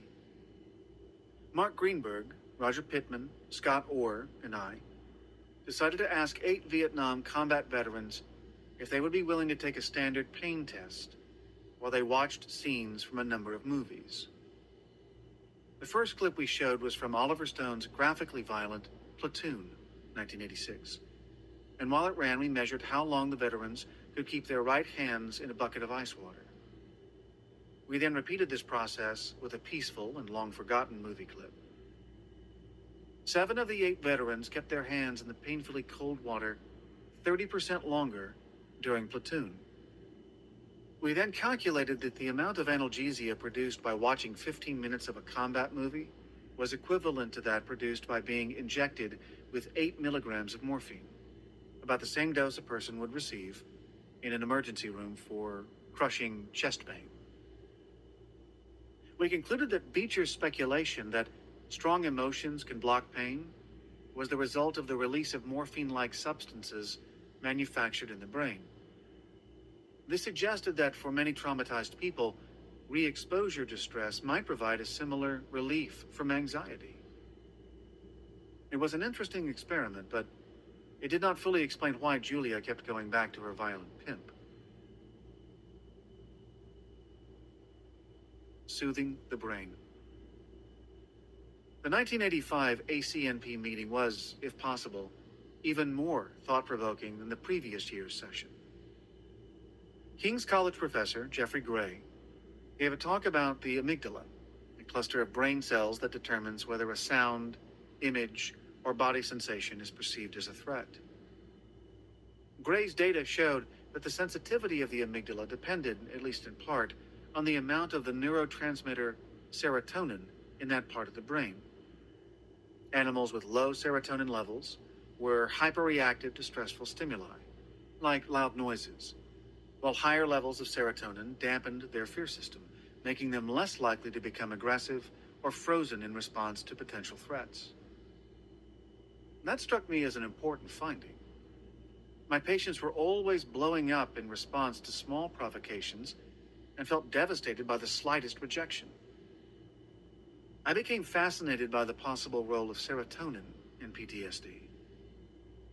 Other researchers had shown that dominant male monkeys had much higher levels of brain serotonin than lower-ranking animals, but that their serotonin levels dropped when they were prevented from maintaining eye contact with the monkeys they had once lorded over. In contrast, low-ranking monkeys who were given serotonin supplements emerged from the pack to assume leadership. The social environment interacts with brain chemistry. Manipulating a monkey into a lower position in the dominance hierarchy made his serotonin drop, while chemically enhancing serotonin elevated the rank of former subordinates. The implications for traumatized people were obvious.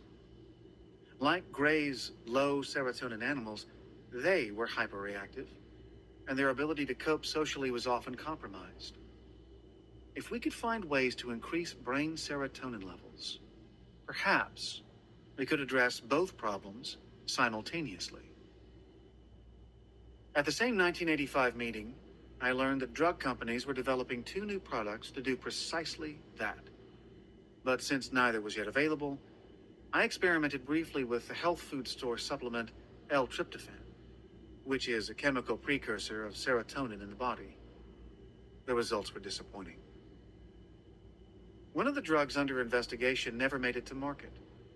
The other was fluoxetine, which, under the brand name Prozac, became one of the most successful psychoactive drugs ever created.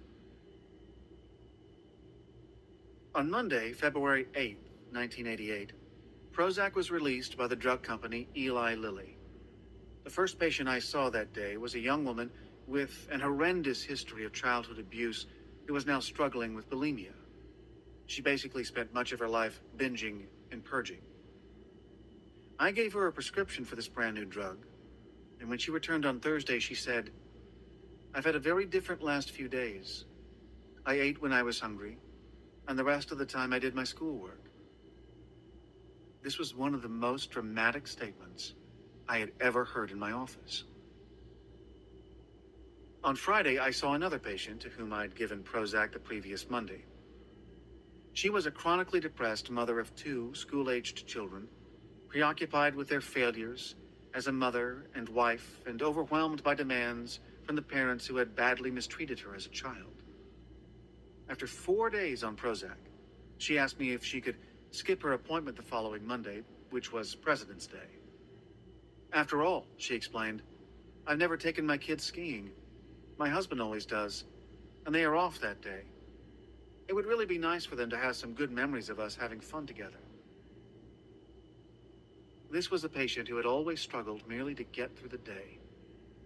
After her appointment, I called someone I knew at Eli Lilly and said, "You have a drug that helps people to be in the present instead of being locked in the past." Lilly later gave me a small grant to study the effects of Prozac on PTSD in 64 people, 22 women and 42 men. The first study of the effects of this new class of drugs on PTSD. Our trauma clinic team enrolled 33 non-veterans, and my collaborators, former colleagues at the VA, enrolled 31 combat veterans. For 8 weeks, half of each group received Prozac and the other half a placebo. The study was blinded. Neither we nor the patients knew which substance they were taking, so that our preconceptions could not skew our assessments. Everyone in the study, even those who had received the placebo, improved, at least to some degree. Most treatment studies of PTSD find a significant placebo effect. People who screw up their courage to participate in a study for which they aren't paid, in which they're repeatedly poked with needles, and in which they have only a 50-50 chance of getting an active drug, are intrinsically motivated to solve their problem. Maybe their reward is only the attention paid to them, the opportunity to respond to questions about how they feel and think. But maybe the mother's kisses that soothe her child's scrapes are just a placebo as well.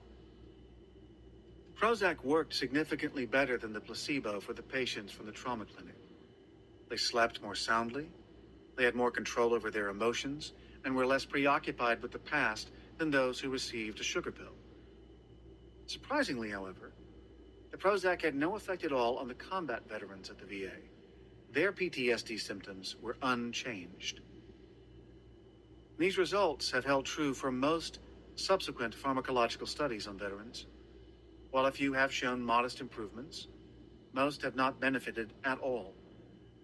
I've never been able to explain this, and I cannot accept the most common explanation, which is receiving a pension or disability benefits prevents people from getting better. After all, the amygdala knows nothing of pensions. It just detects threats. Nonetheless, medications such as Prozac and related drugs like Zoloft, Celexa, Cymbalta, and Paxil have made a substantial contribution to the treatment of trauma-related disorders. In our Prozac study, we used the Rorschach test to measure how traumatized people perceive their surroundings. These data gave us an important clue to how this class of drugs, formerly known as selective serotonin reuptake inhibitors, or SSRIs, might work. Before taking Prozac, these patients' emotions controlled their reactions. I think of a Dutch patient, for example, not in the Prozac study, who came to see me for treatment for a childhood rape, and who was convinced that I would rape her as soon as she heard my Dutch accent. Prozac made a radical difference. It gave PTSD patients a sense of perspective and helped them to gain considerable control over their impulses. Jeffrey Gray must have been right. When their serotonin levels rose, many of my patients became less reactive. The triumph of pharmacology. It did not take long for pharmacology to revolutionize psychiatry. Drugs gave doctors a greater sense of efficacy and provided a tool beyond talk therapy. Drugs also produced income and profits. Grants from the pharmaceutical industry provided us with laboratories filled with energetic graduate students and sophisticated instruments. Psychiatry departments, which had always been located in the basements of hospitals, started to move up, both in terms of location and prestige. One symbol of this change occurred at MMHC, where in the early 1990s, the hospital's swimming pool was paved over to make space for a laboratory, and the indoor basketball court was carved up into cubicles for the new medication clinic. For decades, doctors and patients had democratically shared the pleasures of splashing in the pool and passing balls down the court. I'd spent hours in the gym with patients back when I was a ward attendant.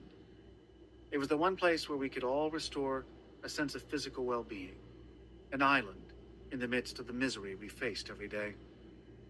Now, it had become a place for patients to get fixed.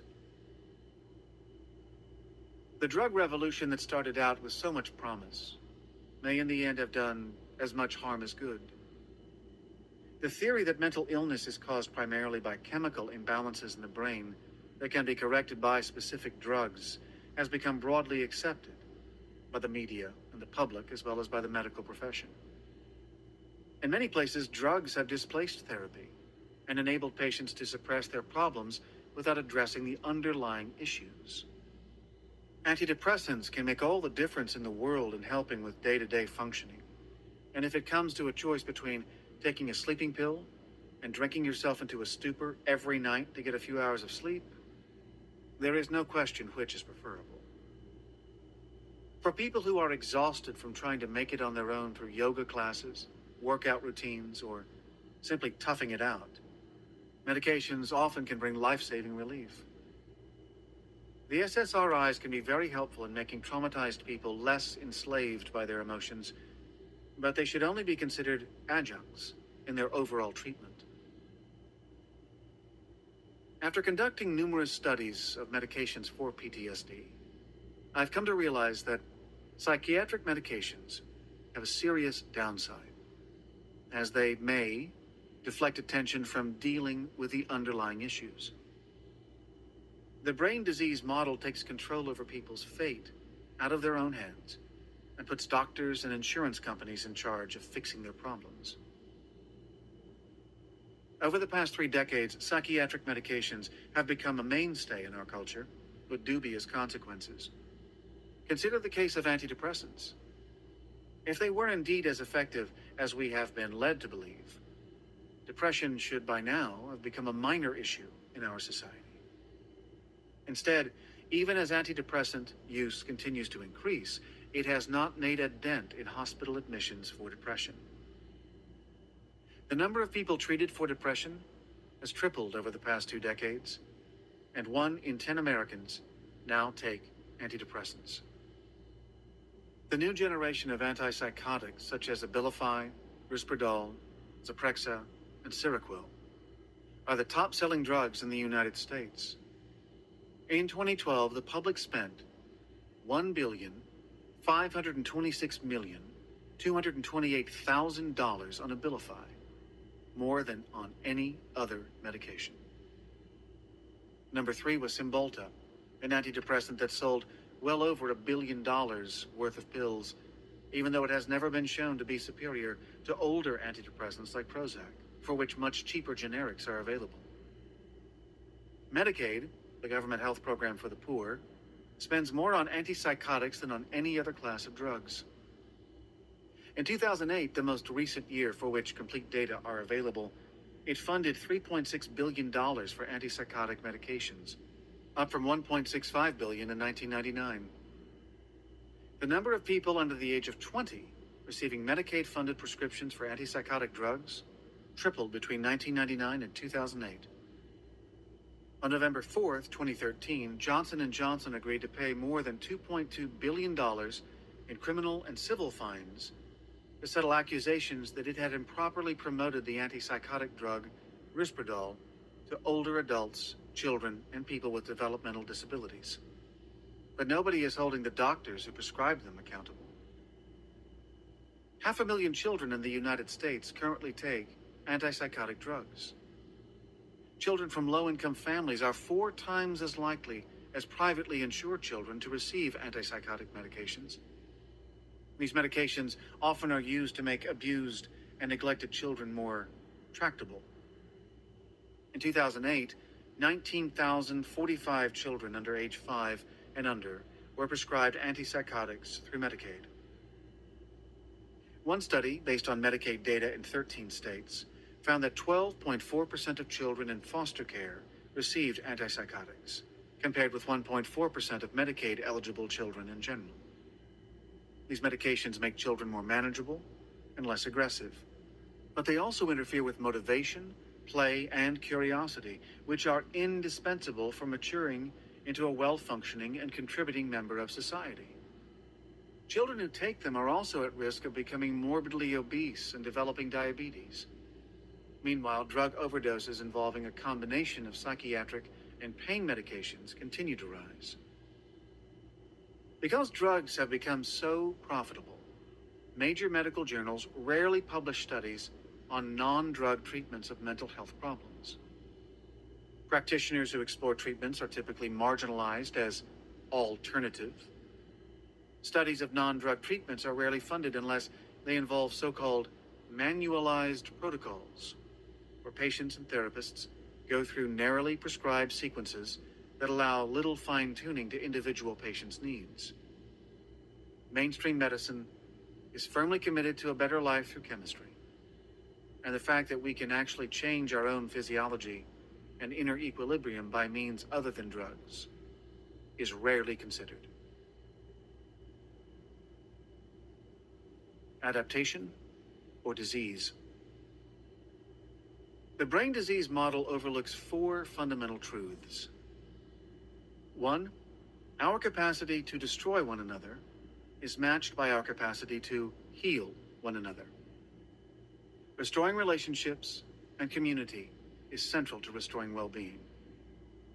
2, language gives us the power to change ourselves and others by communicating our experiences, helping us to define what we know and finding a common sense of meaning. 3, we have the ability to regulate our own physiology, including some of the so-called involuntary functions of the body and brain, through such basic activities as breathing, moving, and touching. And 4, we can change social conditions to create environments in which children and adults can feel safe and where they can thrive. When we ignore these quintessential dimensions of humanity, we deprive people of ways to heal from trauma and restore their autonomy. Being a patient, rather than a participant in one's healing process, separates suffering people from their community and alienates them from an inner sense of self. Given the limitations of drugs, I started to wonder if we could find more natural ways to help people deal with their post-traumatic responses. Chapter 3, Looking into the Brain. The Neuroscience Revolution. If we could look through the skull into the brain of a consciously thinking person, and if the place of optimal excitability were luminous, then we should see playing over the cerebral surface a bright spot with fantastic, waving borders, constantly fluctuating in size and form, and surrounded by darkness, more or less deep, covering the rest of the hemisphere. Ivan Pavlov. You observe a lot by watching. Yogi Berra. In the early 1990s, novel brain imaging techniques opened up undreamed of capacities to gain a sophisticated understanding about the way the brain processes information. Gigantic multi-million-dollar machines based on advanced physics and computer technology rapidly made neuroscience into one of the most popular areas for research. Positron emission tomography, known as PET, and later functional magnetic resonance imaging, known as fMRI, enabled scientists to visualize how different parts of the brain are activated when people are engaged in certain tasks or when they remember events from the past. For the first time, we could watch the brain as it processed memories, sensations, and emotions, and began to map the circuits of mind and consciousness. The earlier technology of measuring brain chemicals like serotonin or norepinephrine had enabled scientists to look at what fueled neural activity, which is a bit like trying to understand a car's engine by studying gasoline. Neuroimaging made it possible to see inside the engine. By doing so, it has also transformed our understanding of trauma. Harvard Medical School was and is at the forefront of the neuroscience revolution. And in 1994, a young psychiatrist, Scott Rauch, was appointed as the first director of the Massachusetts General Hospital Neuroimaging Laboratory. After considering the most relevant questions that this new technology could answer and reading some articles I had written, Scott asked me whether I thought we could study what happens in the brains of people who have flashbacks. I had just finished a study on how trauma is remembered, which I'll be talking about in Chapter 12, in which participants repeatedly told me how upsetting it was to be suddenly hijacked by images, feelings, and sounds from the past. When several said they wished they knew what trick their brains were playing on them during these flashbacks, I asked 8 of them if they would be willing to return to the clinic and lie still inside a scanner, an entirely new experience that I described in detail, while we recreated a scene from the painful events that haunted them. To my surprise, all 8 agreed, many of them expressing their hope that what we learned from their suffering could help other people. My research assistant, Rita Fissler, who was working with us prior to entering Harvard Medical School, sat down with every participant and carefully constructed a script that recreated their trauma moment by moment. We deliberately tried to collect just isolated fragments of their experience, particular images, sounds, and feelings, rather than the entire story, because that is how trauma is experienced. Rita also asked the participants to describe a scene where they felt safe and in control. One person described her morning routine, another sitting on the porch of a farmhouse in Vermont overlooking the hills. We would use this script for a second scan to provide a baseline measurement. After the participants checked the scripts for accuracy, reading silently, which is less overwhelming than hearing or speaking, Rita made a voice recording that would be played back to them while they were in the scanner. Here's a typical script. You are 6 years old and getting ready for bed. You hear your mother and father yelling at each other. You are frightened and your stomach is in a knot. You and your younger brother and sister are huddled at the top of the stairs. You look over the banister and see your father holding your mother's arms while she struggles to free herself. Your mother is crying, spitting and hissing like an animal. Your face is flushed and you feel hot all over. When your mother frees herself, she runs to the dining room and breaks a very expensive Chinese vase. You yell at your parents to stop, but they ignore you. Your mom runs upstairs, and you hear her breaking the TV. Your little brother and sister try to get her to hide in the closet. Your heart pounds, and you are trembling. At this first session, we explained the purpose of the radioactive oxygen the participants would be breathing. As any part of the brain became more or less metabolically active, its rate of oxygen consumption would immediately change, which would be picked up by the scanner. We would monitor their blood pressure and heart rate throughout the procedure, so that these physiological signs could be compared with brain activity. Several days later, the participants came to the imaging lab. Marcia, a 40-year-old school teacher from a suburb outside of Boston, was the first volunteer to be scanned. Her script took her back to the day, 13 years earlier, when she picked up her 5-year-old daughter, Melissa, from day camp. As they drove off, Marcia heard a persistent beeping, indicating that Melissa's seatbelt was not properly fastened. When Marcia reached over to adjust the belt, she ran a red light. Another car smashed into hers from the right, instantly killing her daughter. In the ambulance on the way to the emergency room, the 7-month-old fetus Marcia was carrying also died. Overnight, Marcia had changed from a cheerful woman who was the life of the party into a haunted and depressed person filled with self-blame. She moved from classroom teaching into school administration because working directly with children had become intolerable. As for many parents who have lost children, their happy laughter had become a painful trigger. Even hiding behind her paperwork, she could barely make it through the day. In a futile attempt to keep her feelings at bay, she coped by working day and night. I was standing outside the scanner as Marcia underwent the procedure and could follow her physiological reactions on the monitor. The moment we turned on the tape recorder, her heart started to race and her blood pressure jumped. Simply hearing the script activated the same physiological responses that had occurred during the accident 13 years earlier. After the recorded script concluded and Marcia's heart rate and blood pressure returned to normal, we played her second script, getting out of bed and brushing her teeth. This time, her heart rate and blood pressure did not change. As she emerged from the scanner, Marcia looked defeated, drawn out and frozen. Her breathing was shallow, her eyes were wide open, and her shoulders were hunched, the very image of vulnerability and defenselessness. We tried to comfort her, but I wondered if whatever we discovered would be worth the price of her distress. After all 8 participants completed the procedure, Scott Rauch went to work with his mathematicians and statisticians to create composite images that compared the arousal created by a flashback with the brain in neutral. After a few weeks, he sent me the results. I taped the scans up on the refrigerator in my kitchen, and for the next few months, I stared at them every evening. It occurred to me that this was how early astronomers must have felt when they peered through a telescope at a new constellation.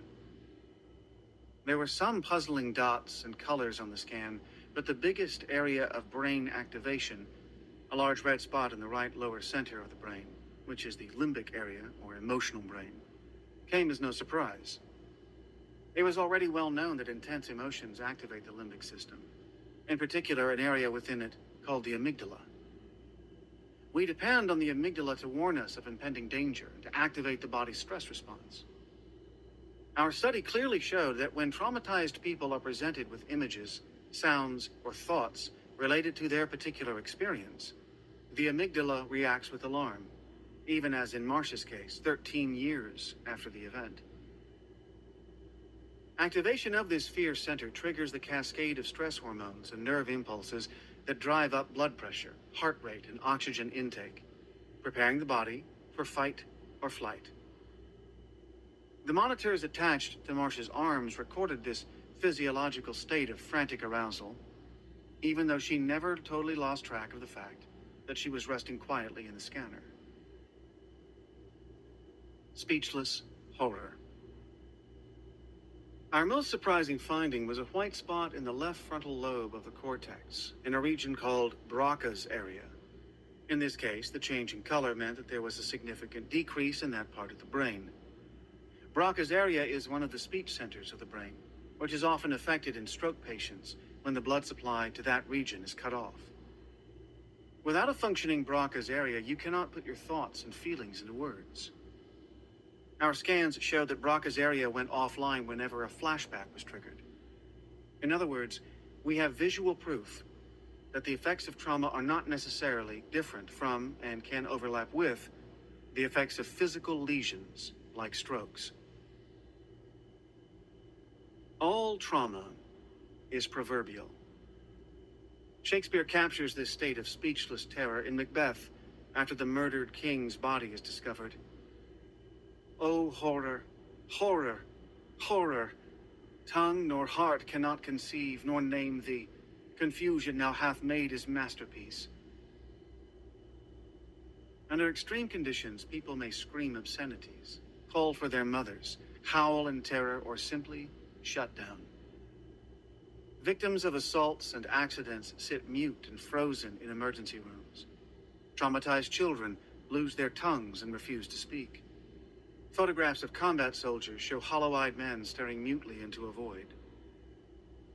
Even years later, traumatized people often have enormous difficulty telling other people what has happened to them. Their bodies re-experience terror, rage, and helplessness, as well as the impulse to fight or flee, but these feelings are almost impossible to articulate. Trauma, by nature, drives us to the edge of comprehension, cutting us off from language based on common experience or an imaginable past. This doesn't mean that people can't talk about a tragedy that has befallen them. Sooner or later, most survivors, like the veterans in Chapter 1, come up with what many of them call their cover story that offers some explanation for their symptoms and behavior for public consumption. These stories, however, rarely capture the inner truth of the experience. It is enormously difficult to organize one's traumatic experiences into a coherent account, a narrative with a beginning, a middle, and an end. Even a seasoned reporter, like the famed CBS correspondent Ed Murrow, struggled to convey the atrocities he saw when the Nazi concentration camp Buchenwald was liberated in 1945. He said, "I pray you believe what I have said. I reported what I saw and heard, but only part of it. For most of it, I have no words." When words fail, haunting images capture the experience and return as nightmares and flashbacks. In contrast to the deactivation of Broca's area, another region, Brodmann's Area 19, lit up in our participants. This is a region in the visual cortex that registers images when they first enter the brain. We were surprised to see brain activation in this area so long after the original experience of the trauma. Under ordinary conditions, raw images registered in Area 19 are rapidly diffused to other brain areas that interpret the meaning of what has been seen. Once again, we were witnessing a brain region rekindled, as if the trauma were actually occurring. As we will see in Chapter 12, which discusses memory, other unprocessed sense fragments of trauma, like sounds and smells and physical sensations, are also registered separately from the story itself. Similar sensations often trigger a flashback that brings them back into consciousness, apparently unmodified by the passage of time. Shifting to one side of the brain. The scans also revealed that during flashbacks, our subjects' brains lit up only on the right side. Today, there's a huge body of scientific and popular literature about the difference between the right and left brains. Back in the early 90s, I had heard some people had begun to divide the world between left-brainers, meaning rational, logical people, and right-brainers, the intuitive, artistic ones. But I hadn't paid much attention to this idea. However, our scans clearly showed that images of past trauma activate the right hemisphere of the brain and deactivate the left. We now know that the two halves of the brain do speak different languages. The right is intuitive, emotional, visual, spatial, and tactual, and the left is linguistic, sequential, and analytical. While the left half of the brain does all the talking, the right half of the brain carries the music of experience.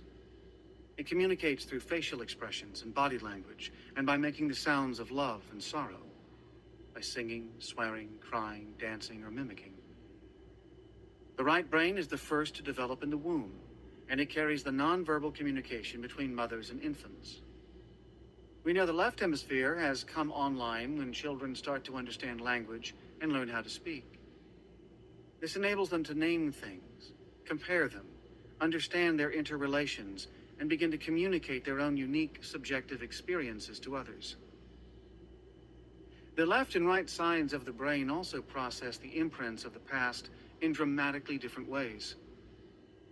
The left brain remembers facts, statistics, and the vocabulary of events.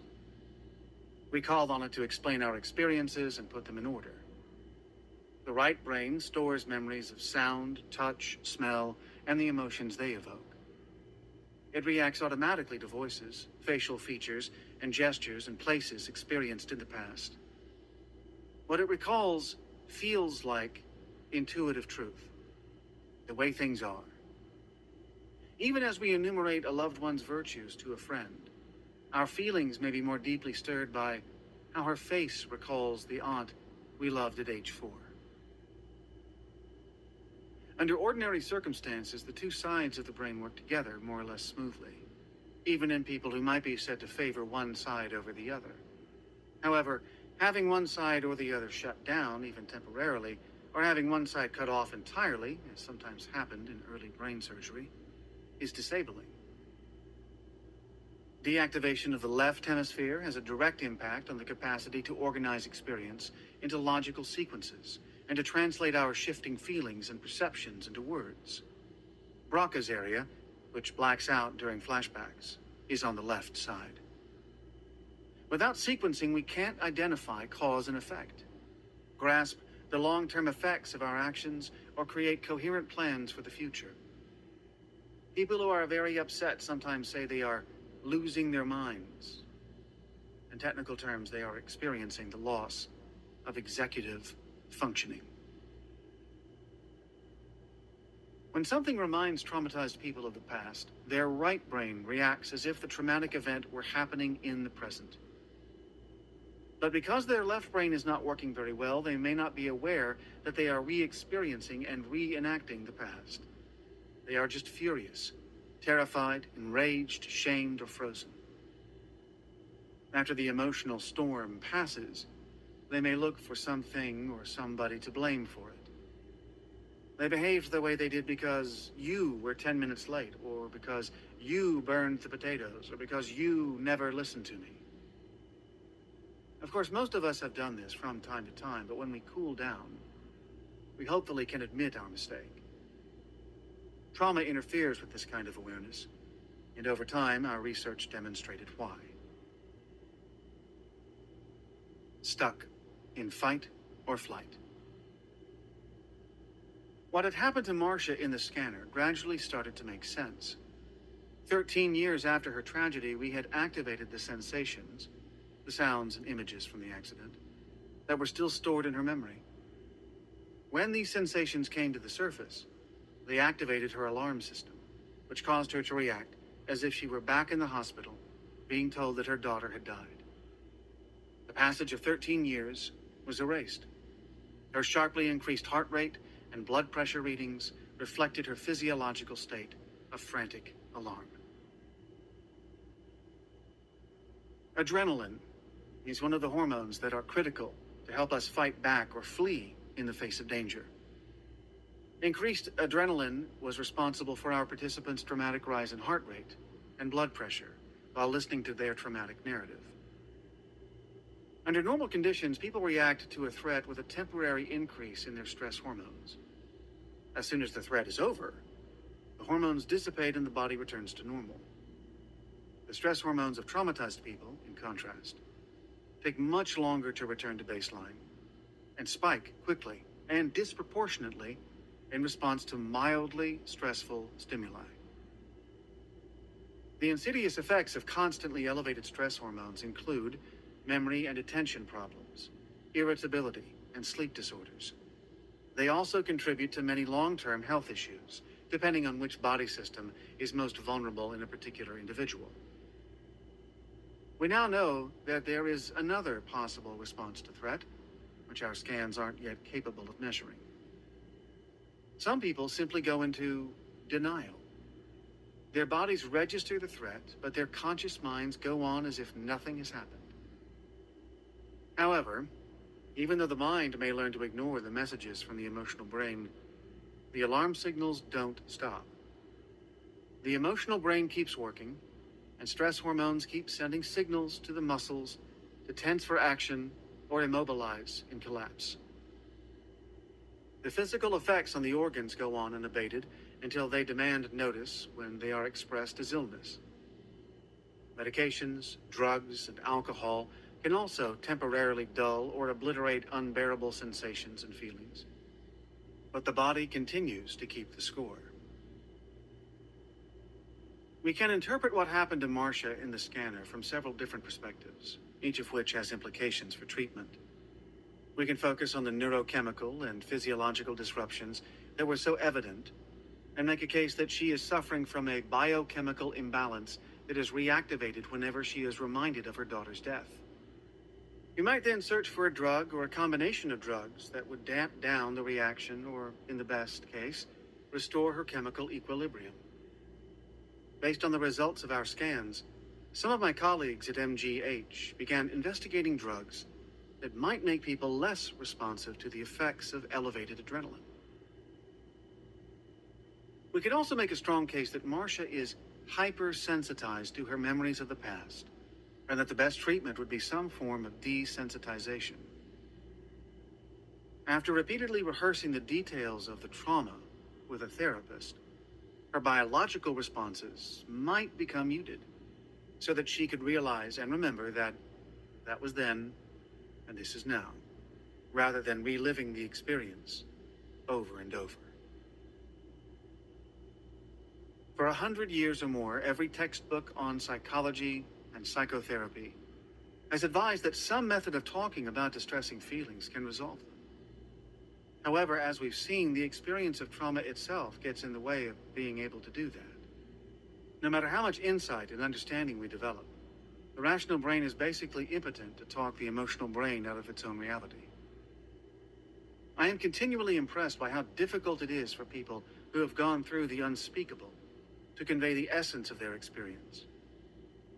It is so much easier for them to talk about what has been done to them, to tell a story of victimization and revenge, than to notice, feel, and put into words the reality of their internal experience. Our scans had revealed how their dread persisted and could be triggered by multiple aspects of daily experience. They had not integrated their experience into the ongoing stream of their life. They continued to be there and did not know how to be here, fully alive in the present. 3 years after being a participant in our study, Marcia came to see me as a patient. I successfully treated her with EMDR, the subject of Chapter 15. Part 2. This is your brain on trauma. Chapter 4. Running for your life, the anatomy of survival. Prior to the advent of brain, there was no color and no sound in the universe, nor was there any flavor or aroma, and probably little sense and no feeling or emotion. Before brains, the universe was also free of pain and anxiety. Roger Sperry. On September 11, 2001, 5-year-old Noam Saul witnessed the first passenger plane slam into the World Trade Center from the windows of his first grade classroom at PS 234, less than 1,500 feet away. He and his classmates ran with their teacher down the stairs to the lobby, where most of them were reunited with parents who had dropped them off at school just moments earlier. Noam, his older brother, and their dad were 3 of the tens of thousands of people who ran for their lives through the rubble, ash, and smoke of Lower Manhattan that morning. 10 days later, I visited his family, who were friends of mine, and that evening his parents and I went for a walk in the eerie darkness through the still smoking pit where Tower 1 once stood, making our way among the rescue crews who were working around the clock under the blazing Klieg lights. When we returned home, Noam was still awake, and he showed me a picture that he had drawn at 9 a.m. on September 12th. The drawing depicted what he had seen the day before: an airplane slamming into the tower, a ball of fire, firefighters, and people jumping from the tower's windows. At the bottom of the picture, he had drawn something else: a black circle at the foot of the buildings. I had no idea what it was, so I asked him. "A trampoline," he replied. What was a trampoline doing there? Noam explained, "So that the next time when people have to jump, they will be safe." I was stunned. This 5-year-old boy, a witness to unspeakable mayhem and disaster just 24 hours before he had made that drawing, had used his imagination to process what he had seen and begin to go on with his life. Noam was fortunate. His entire family was unharmed. He had grown up surrounded by love, and he was able to grasp that the tragedy they had witnessed had come to an end. During disasters, young children usually take their cues from their parents. As long as their caregivers remain calm and responsive to their needs, they often survive terrible incidents without serious psychological scars. But Noam's experience allows us to see in outline two critical aspects of the adaptive response to threat that is basic to human survival. At the time the disaster occurred, he was able to take an active role by running away from it, thus becoming an agent in his own rescue. And once he had reached the safety of home, the alarm bells in his brain and body quieted. This freed his mind to make some sense of what had happened and even to imagine a creative alternative to what he had seen, a life-saving trampoline. In contrast to Noam, traumatized people become stuck, stopped in their growth because they can't imagine new experiences into their lives. I was very moved when the veterans of Patton's Army gave me a World War II Army issue watch for Christmas. But it was a sad memento of the year their lives had effectively stopped, 1944. Being traumatized means continuing to organize your life as if the trauma were still going on, unchanged and immutable, as every new encounter or event is contaminated by the past. After trauma, the world is experienced with a different nervous system. The survivor's energy now becomes focused on suppressing inner chaos, at the expense of spontaneous involvement in their lives. These attempts to maintain control over unbearable physiological reactions can result in a whole range of physical symptoms, including fibromyalgia, chronic fatigue, and other autoimmune diseases. This explains why it is critical for trauma treatment to engage the entire organism, body, mind, and brain. Organized to survive. When the brain's alarm system is turned on, it automatically triggers pre-programmed physical escape plans in the oldest parts of the brain. As in other animals, the nerves and chemicals that make up our basic brain structure have a direct connection with our body. When the old brain takes over, it partially shuts down the higher brain, our conscious brain, and propels the body to run, hide, fight, or on occasion freeze. By the time we are fully aware of our situation, our body may already be on the move. If the fight, flight, freeze response is successful, and we escape the danger, we recover our internal equilibrium and gradually regain our senses. If for some reason the normal response is blocked, for example, when people are held down, trapped, or otherwise prevented from taking effective action, be it in a war zone, a car accident, domestic violence, or a rape, the brain keeps secreting stress chemicals, and the brain's electrical circuits continue to fire in vain. Long after the actual event has passed, the brain may keep sending signals to the body to escape a threat that no longer exists. Since at least 1889, when the French psychologist Pierre Genet published the first scientific account of traumatic stress, it has been recognized that trauma survivors are prone to continue the action, or rather the futile attempt at action, which began when the thing happened.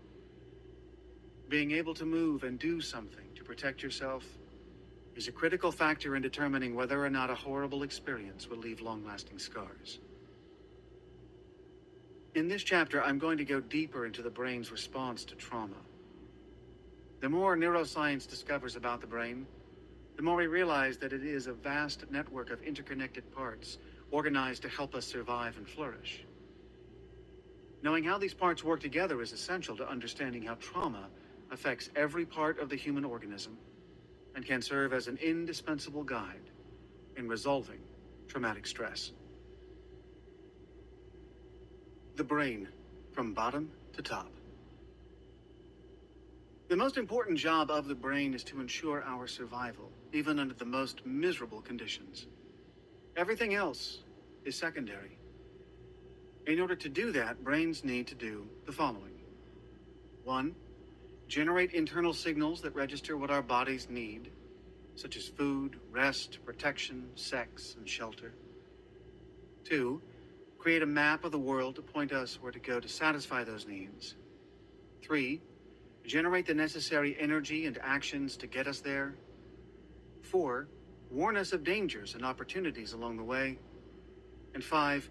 Adjust our actions based on the requirements of the moment. And since we human beings are mammals, creatures that can only survive and thrive in groups, all of these imperatives require coordination and collaboration.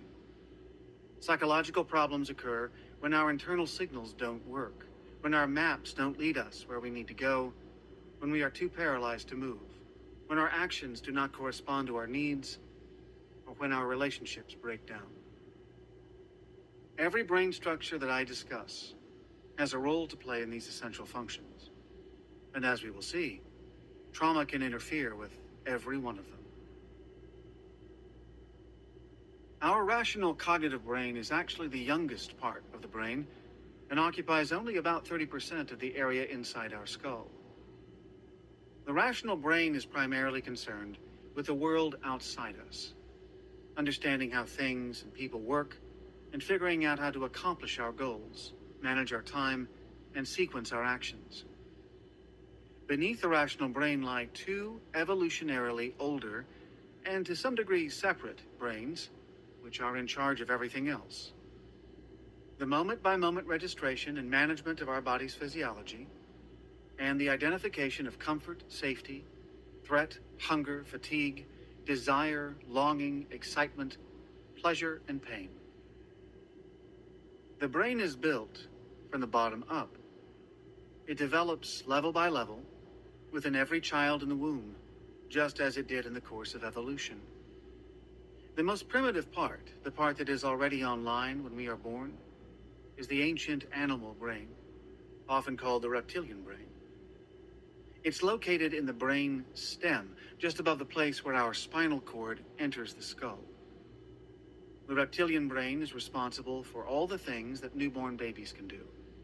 Eat, sleep, wake, cry, breathe, feel temperature, hunger, wetness and pain, and rid the body of toxins by urinating and defecating. The brain stem and the hypothalamus, which sits directly above it, together control the energy levels of the body. They coordinate the functioning of the heart and lungs, and also the endocrine and immune systems, ensuring that these basic life-sustaining systems are maintained within the relatively stable internal balance, known as homeostasis. Breathing, eating, sleeping, pooping, and peeing are so fundamental that their significance is easily neglected when we are considering the complexities of mind and behavior.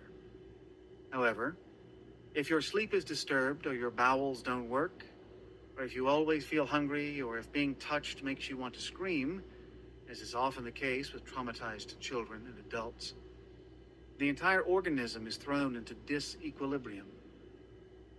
It is amazing how many psychological problems involve difficulties with sleep, appetite, touch, digestion, and arousal. Any effective treatment for trauma has to address these basic housekeeping functions of the body. Right above the reptilian brain is the limbic system. It's also known as the mammalian brain because all animals that live in groups and nurture their young possess one. Development of this part of the brain truly takes off after a baby is born. It is the seat of the emotions, the monitor of danger, the judge of what is pleasurable or scary, the arbiter of what is or is not important for survival purposes. It is also a central command post for coping with the challenges of living within our complex social networks. The limbic system is shaped in response to experience, in partnership with the infant's own genetic makeup and inborn temperament. As all parents of more than one child quickly notice, babies differ from birth in the intensity and nature of their reactions to similar events. Whatever happens to a baby contributes to the emotional and perceptual map of the world that its developing brain creates. As my colleague Bruce Perry explains it, the brain is formed in a use-dependent manner. This is another way of describing neuroplasticity, the relatively recent discovery that neurons that fire together wire together. When a circuit fires repeatedly, it can become a default setting, the response most likely to occur. If you feel safe and loved, your brain becomes specialized in exploration, play, and cooperation. If you are frightened and unwanted, it specializes in managing feelings of fear and abandonment. As infants and toddlers, we learn about the world by moving, grabbing, and crawling, and by discovering what happens when we cry, smile, or protest. We are constantly experimenting with our surroundings. How do our interactions change the way our bodies feel? Attend any 2-year-old's birthday party and notice how little Kimberly will engage you, play with you, flirt with you without any need for language. These early explorations shape the limbic structures devoted to emotions and memory. But these structures can also be significantly modified by later experiences, for the better by a close friendship or a beautiful first love, for example, or for the worse by a violent assault, relentless bullying, or neglect. Taken together, the reptilian brain and limbic system make up what I'll call the emotional brain throughout this book. The emotional brain is at the heart of the central nervous system, and its key task is to look out for your welfare. If it detects danger or a special opportunity, such as a promising partner, it alerts you by releasing a squirt of hormones. The resulting visceral sensations, ranging from mild queasiness to the grip of panic in your chest, will interfere with whatever your mind is currently focused on and get you moving, physically and mentally, in a different direction. Even at their most subtle, these sensations have a huge influence on the small and large decisions we make throughout our lives. What we choose to eat, where we like to sleep and with whom, what music we prefer, whether we like to garden or sing in a choir, and whom we befriend and whom we detest. The emotional brain's cellular organization and biochemistry are simpler than those of the neocortex, our rational brain, and it assesses incoming information in a more global way. As a result, it jumps to conclusions based on rough similarities, in contrast with the rational brain, which is organized to sort through a complex set of options. The textbook example is leaping back in terror when you see a snake, only to realize that it's just a coiled rope. The emotional brain initiates pre-programmed escape plans like the fight or flight responses. These muscular and physiological reactions are automatic, set in motion without any thought or planning on our part, leaving our conscious, rational capacities to catch up later, often well after the threat is over. Finally, we reach the top layer of the brain, the neocortex. We share this outer layer with other mammals, but it is much thicker in us humans. In the second year of life, the frontal lobes, which make up the bulk of our neocortex, begin to develop at a rapid pace. The ancient philosophers called 7 years the age of reason. For us, first grade is the prelude of things to come, a life organized around frontal lobe capacities. Sitting still, keeping sphincters in check, being able to use words rather than acting out, understanding abstract and symbolic ideas, planning for tomorrow, and being in tune with teachers and classmates. The frontal lobes are responsible for the qualities that make us unique within the animal kingdom. They enable us to use language and abstract thought. They give us our ability to absorb and integrate vast amounts of information and attach meaning to it. Despite our excitement about the linguistic feats of chimpanzees and rhesus monkeys, only human beings command the words and symbols necessary to create the communal, spiritual, and historical contexts that shape our lives. The frontal lobes allow us to plan and reflect, to imagine and play out future scenarios. They help us to protect what will happen if we take one action, like applying for a new job, or neglect another, such as not paying the rent. They make choice possible and underlie our astonishing creativity. Generations of frontal lobes, working in close collaboration, have created culture, which got us from dugout canoes, horse-drawn carriages, and letters, to jet planes, hybrid cars, and email. They also gave us Noam's life-saving trampoline. Mirroring each other. Interpersonal neurobiology. Crucial for understanding trauma, the frontal lobes are also the seat of empathy, our ability to feel into someone else. One of the truly sensational discoveries of modern neuroscience took place in 1994, when in a lucky accident, a group of Italian scientists identified specialized cells in the cortex that came to be known as mirror neurons. The researchers had attached electrodes to individual neurons in a monkey's premotor area, then set up a computer to monitor precisely which neurons fired when the monkey picked up a peanut or grasped a banana. At one point, an experimenter was putting food pellets into a box when he looked up at the computer. The monkey's brain cells were firing at the exact location where the motor command neurons were located. But the monkey wasn't eating or moving. He was watching the researcher, and his brain was vicariously mirroring the researcher's actions. Numerous other experiments followed around the world, and it soon became clear that mirror neurons explained many previously unexplainable aspects of the mind, such as empathy, imitation, synchrony, and even the development of language. One writer compared mirror neurons to neural Wi-Fi. We pick up not only another person's movement, but her emotional state and intentions as well.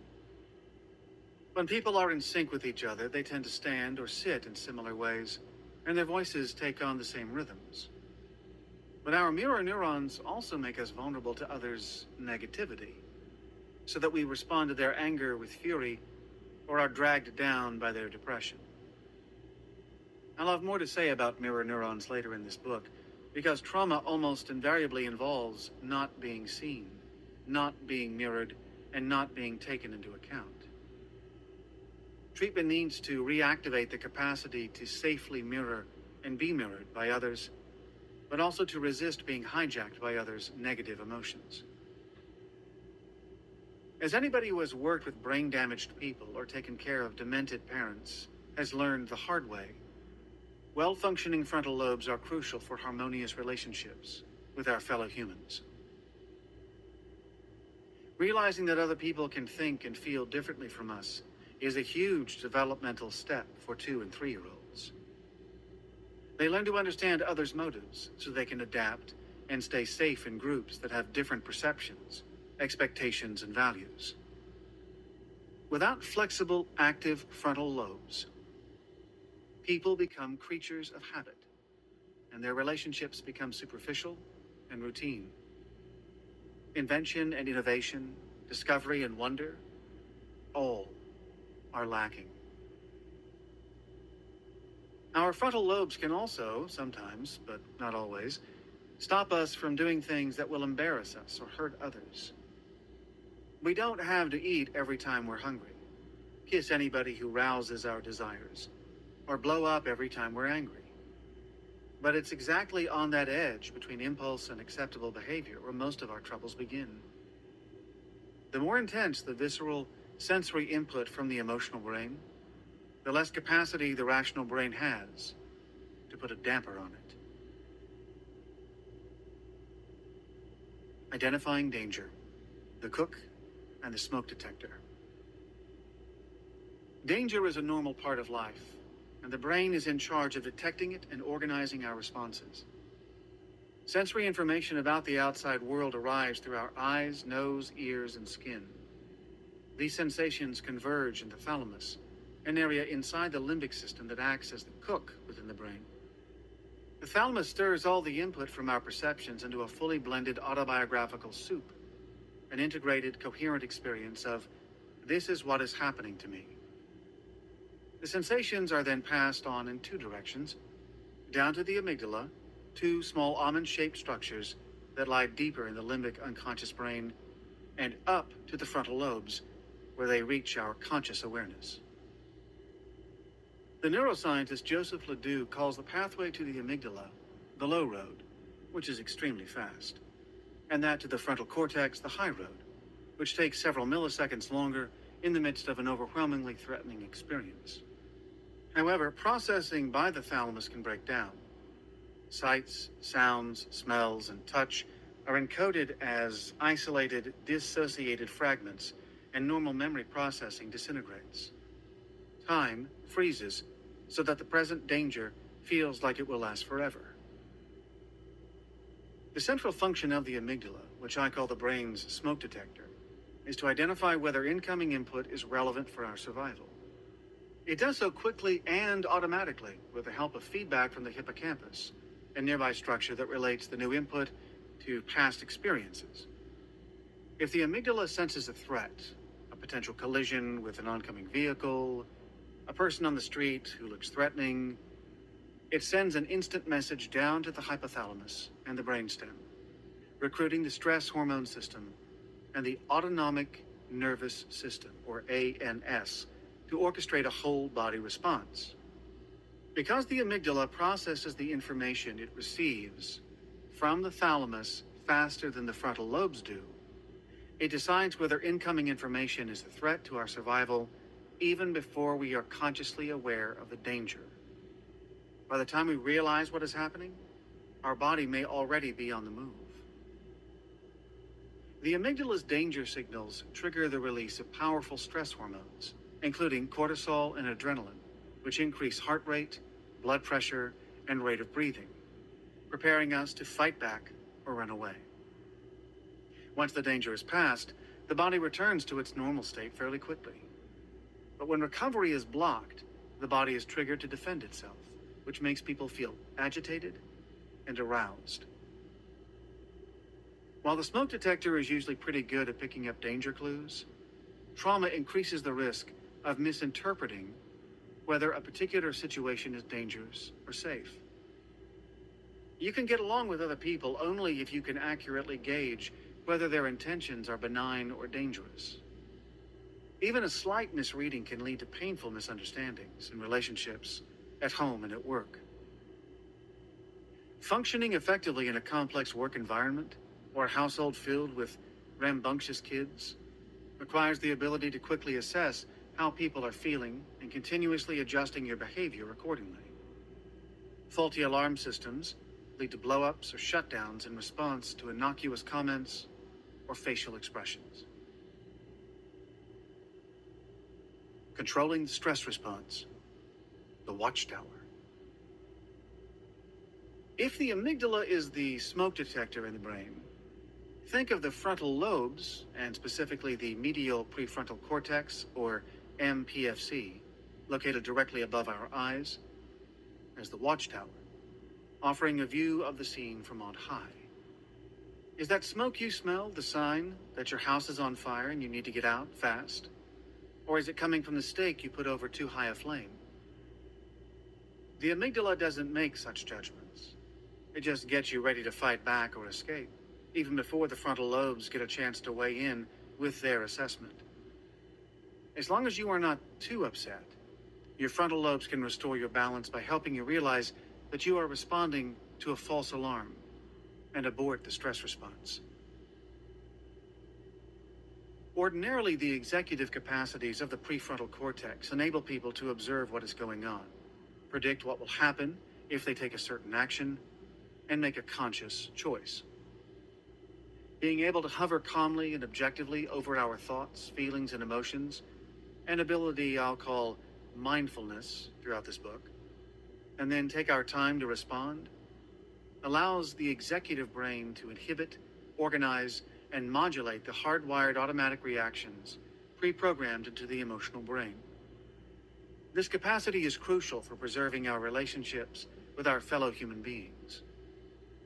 As long as our frontal lobes are working properly, we're unlikely to lose our temper every time a waiter is late with our order or an insurance company agent puts us on hold. Our watchtower tells us that other people's anger and threats are a function of their emotional state. When that system breaks down, we become like conditioned animals, The moment we detect danger, we automatically go into fight or flight mode. In PTSD, the critical balance between the amygdala, in this case the smoke detector, and the MPFC, our watchtower, shifts radically, which makes it much harder to control emotions and impulses.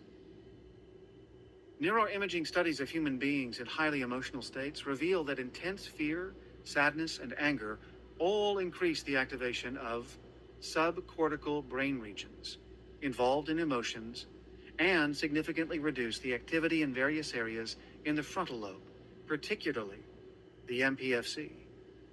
When that occurs, the inhibitory capacities of the frontal lobe break down, and people take leave of their senses. They may startle in response to any loud sound, become enraged by small frustrations, or freeze when somebody touches them. Effectively dealing with stress depends upon achieving a balance between the smoke detector and the watchtower. If you want to manage your emotions better, your brain gives you two options. You can learn to regulate them from the top down or from the bottom up. Knowing the difference between top down and bottom up regulation is central for understanding and treating traumatic stress. Top down regulation involves strengthening the capacity of the watchtower to monitor your body's senses. Mindfulness meditation and yoga can help with this. Bottom up regulation involves recalibrating the autonomic nervous system, which, as we have seen, originates in the brainstem. We can access the ANS through breath, movement, or touch. Breathing is one of the few body functions under both conscious and autonomic control. In part 5 of this book, we'll explore specific techniques for increasing both top-down and bottom-up regulation. For now, I want to emphasize that emotion is not opposed to reason. Our emotions assign value to experiences and thus are the foundation of reason. Our self-experience is the product of the balance between our rational and our emotional brains. When these two systems are in balance, we feel like ourselves. However, when our survival is at stake, these systems can function relatively independently. If, say, you are driving along, chatting with a friend, and a truck suddenly looms in the corner of your eye, you instantly stop talking, slam on the brakes, and turn your steering wheel to get out of harm's way. If your instinctive actions have saved you from a collision, you may resume where you left off. Whether you are able to do so depends largely on how quickly your visceral reactions subside to the threat. The neuroscientist Paul MacLean, who developed the three-part description of the brain that I've used here, compared the relationship between the rational brain and the emotional brain to that between a more or less competent rider and his unruly horse. As long as the weather is calm and the path is smooth, the rider can feel in excellent control. But unexpected sounds or threats from other animals can make the horse bolt, forcing the rider to hold on for dear life. Likewise, when people feel that their survival is at stake, or they are seized by rages, longings, fear, or sexual desires, they stop listening to the voice of reason, and it makes little sense to argue with them.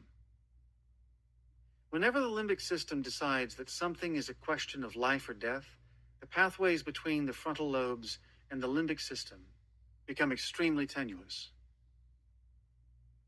Psychologists usually try to help people use insight and understanding to manage their behavior. However, neuroscience research shows that very few psychological problems are the result of defects in understanding. Most originate in pressures from deeper regions in the brain that drive our perception and attention.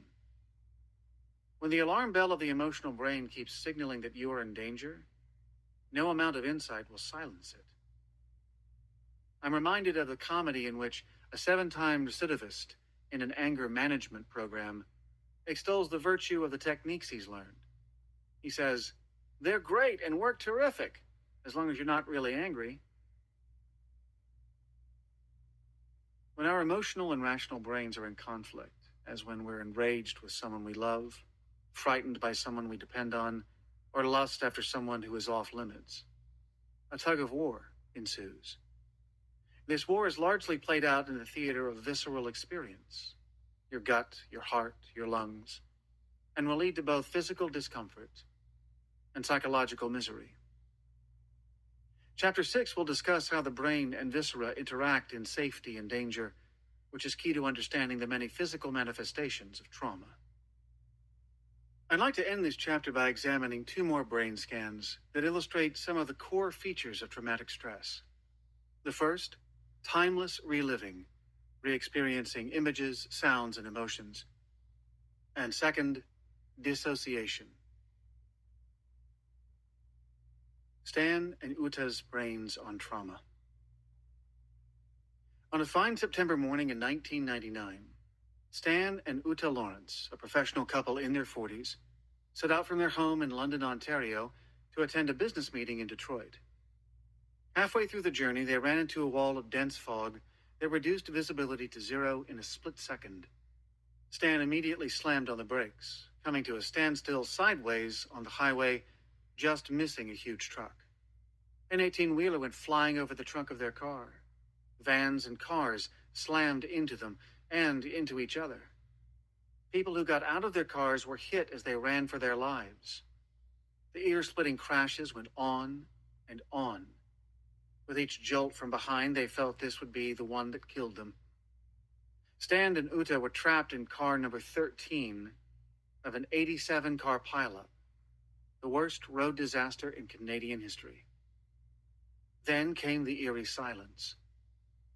Dan struggled to open the doors and windows, but the 18-wheeler that had crushed their trunk was wedged against the car. Suddenly, someone was pounding on their roof. A girl was screaming, "Get me out of here, I'm on fire."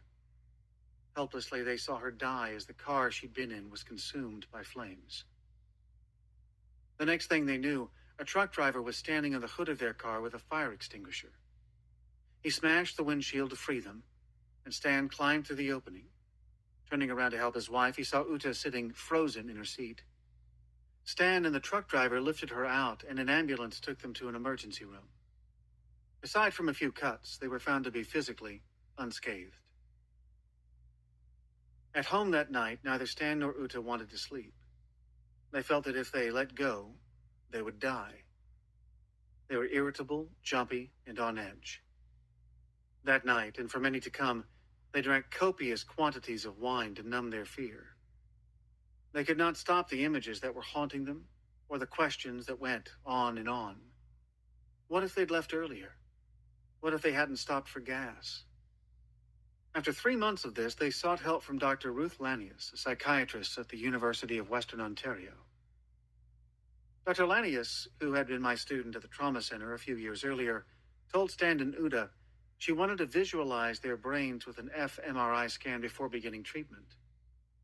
The fMRI measures neural activity by tracking changes in blood flow in the brain, and unlike the PET scan, it does not require exposure to radiation.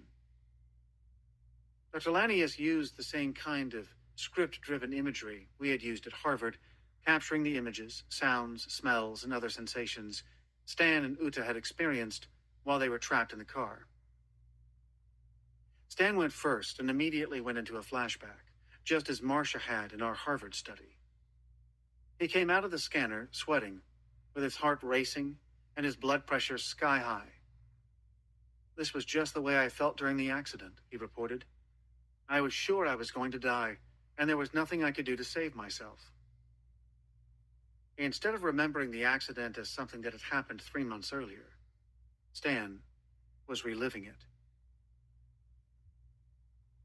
Dissociation and reliving. Dissociation is the essence of trauma. The overwhelming experience is split off and fragmented, so that the emotions, sounds, images, thoughts, and physical sensations related to the trauma take on a life of their own. The sensory fragments of memory intrude into the present, where they are literally relived. As long as the trauma is not resolved, the stress hormones that the body secretes to protect itself keep circulating, and the defensive movements and emotional responses keep getting replayed. Unlike Stan, however, many people may not be aware of the connection between their crazy feelings and reactions and the traumatic events that are being replayed.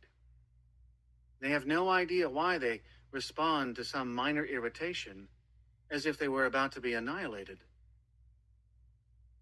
Flashbacks and reliving are in some ways worse than the trauma itself. A traumatic event has a beginning and an end. At some point, it is over. But for people with PTSD, a flashback can occur at any time, whether they are awake or asleep. There is no way of knowing when it's going to occur again or how long it will last. People who suffer from flashbacks often organize their lives around trying to protect against them.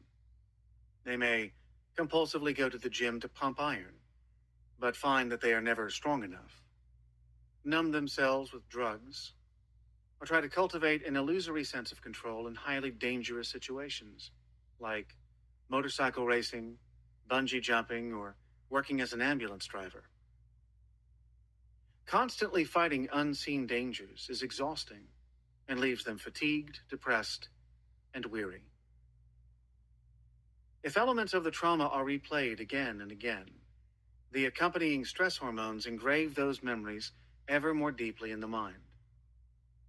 Ordinarily, day-to-day events become less and less compelling. Not being able to deeply take in what is going on around them makes it impossible to feel fully alive. It becomes harder to feel the joys and aggravations of ordinary life, harder to concentrate on the tasks at hand. Not being fully alive in the present keeps them more firmly imprisoned in the past. Triggered responses manifest in various ways. Veterans may react to the slightest cue, like hitting a bump in the road or seeing a kid playing in the street, as if they were in a war zone. They startle easily and become enraged or numb. Victims of childhood sexual abuse may anesthetize their sexuality and then feel intensely ashamed if they become excited by sensations or images that recall their molestation, even when those sensations are the natural pleasures associated with particular body parts. If trauma survivors are forced to discuss their experiences, one person's blood pressure may increase while another responds with the beginnings of a migraine headache. Still, others may shut down emotionally and not feel any obvious changes. However, in the lab, we have no problem detecting their racing hearts and the stress hormones churning through their bodies. These reactions are irrational and largely outside people's control. Intense and barely controllable urges and emotions make people feel crazy and makes them feel they don't belong to the human race. Feeling numb during birthday parties for your kids or in response to the death of loved ones makes people feel like monsters. As a result, shame becomes the dominant emotion and hiding the truth, the central preoccupation. They are rarely in touch with the origins of their alienation. That is where therapy comes in. It is the beginning of bringing the emotions that were generated by trauma, being able to feel, the capacity to observe oneself online.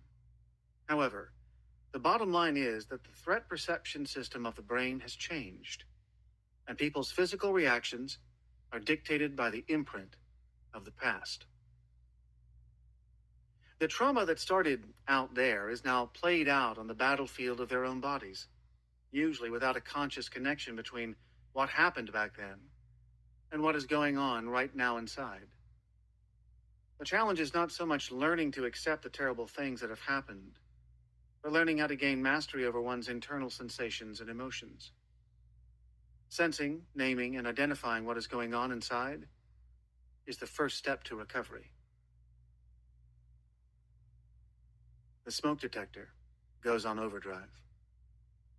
If we could look at Stan's brain scan, we could show his flashback in action. Stan's amygdala made no distinction between past and present. It activated just as if the car crash were happening in the scanner, triggering powerful stress emotions and nervous system responses. These were responsible for his sweating and trembling, his racing heart and elevated blood pressure, entirely normal and potentially life-saving responses if a truck has just smashed into your car. It's important to have an efficient smoke detector. You don't want to get caught unawares by a raging fire. But if you go into a frenzy every time you smell smoke, it becomes intensely disruptive. Yes, you need to detect whether somebody is getting upset with you. But if your amygdala goes into overdrive, you may become chronically scared that people hate you, or you may feel like they are out to get you. The timekeeper collapses. Both Stan and Uta had become hypersensitive and irritable after the accident, suggesting that their prefrontal cortex was struggling to maintain control in the face of stress.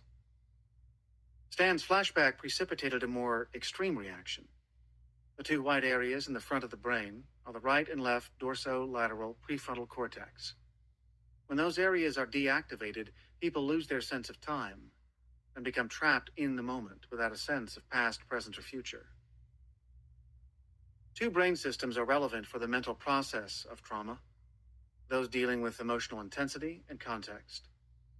Emotional intensity is defined by the smoke alarm, the amygdala, and its counterweight, the watchtower, the medial prefrontal cortex. The context and meaning of an experience are determined by the system that includes the dorsolateral prefrontal cortex, the DLPFC, and the hippocampus. The DLPFC is located to the side in the front brain, while the MPFC is in the center. The structures along the midline of the brain are devoted to your inner experience of yourself. Those on the side are more concerned with your relationship with your surroundings. The DLPFC shows us how our present experience relates to the past and how it may affect the future. You can think of it as the timekeeper of the brain. Knowing that whatever is happening is finite and will sooner or later come to an end makes most experiences tolerable. The opposite is also true. Situations become intolerable if they feel interminable. Most of us know from sad personal experience that terrible grief is typically accompanied by the sense that this wretched state will last forever and that we will never get over our loss. Trauma is the ultimate experience of this will last forever. Stan's scan reveals why people can recover from trauma only when the brain structures that were knocked out during the original experience, which is why the event registered in the brain as trauma in the first place, are fully online. Visiting the past in therapy should be done while people are, biologically speaking, firmly rooted in the present and feeling as calm, safe, and grounded as possible. Grounded means that you can feel your butt in your chair, see the light coming through the window, feel the tension in your calves, and hear the wind stirring the tree outside. Being anchored in the present while revisiting the trauma opens the possibility of deeply knowing that the terrible events belong to the past. For that to happen, the brain's watchtower, cook, and timekeeper need to be online. Therapy won't work as long as people keep being pulled back into the past. The thalamus shuts down. If we were to look again at the scan of Stan's flashback, you could see two more white holes in the lower half of the brain.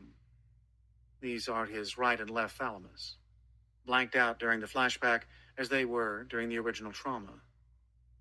As I've said, the thalamus functions as a cook, a relay station that collects sensations from the ears, eyes, and skin and integrates them into the soup that is our autobiographical memory.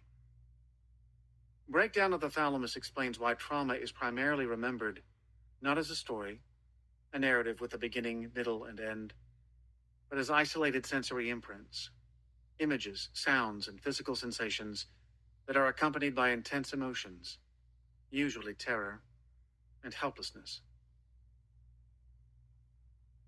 In normal circumstances, the thalamus also acts as a filter or gatekeeper. This makes it a central component of attention, concentration, and new learning, all of which are compromised by trauma. If you were reading a book, you may hear music in the background or traffic rumbling by, or feel a faint gnawing in your stomach telling you it's time for a snack. If you're able to stay focused on the page, your thalamus is helping you distinguish between sensory information that is relevant and information that you can safely ignore. In Chapter 19 on neurofeedback, I'll discuss some of the tests we use to measure how well this gating system works, as well as ways to strengthen it. People with PTSD have their floodgates wide open. Lacking a filter, they are on constant sensory overload. In order to cope, they try to shut themselves down and develop tunnel vision and hyperfocus. If they can't shut down naturally, they may enlist drugs or alcohol to block out the world. The tragedy is that the price of closing down includes filtering out sources of pleasure and joy as well. Depersonalization, split off from the self. Let's now look at Uta's experience in the scanner.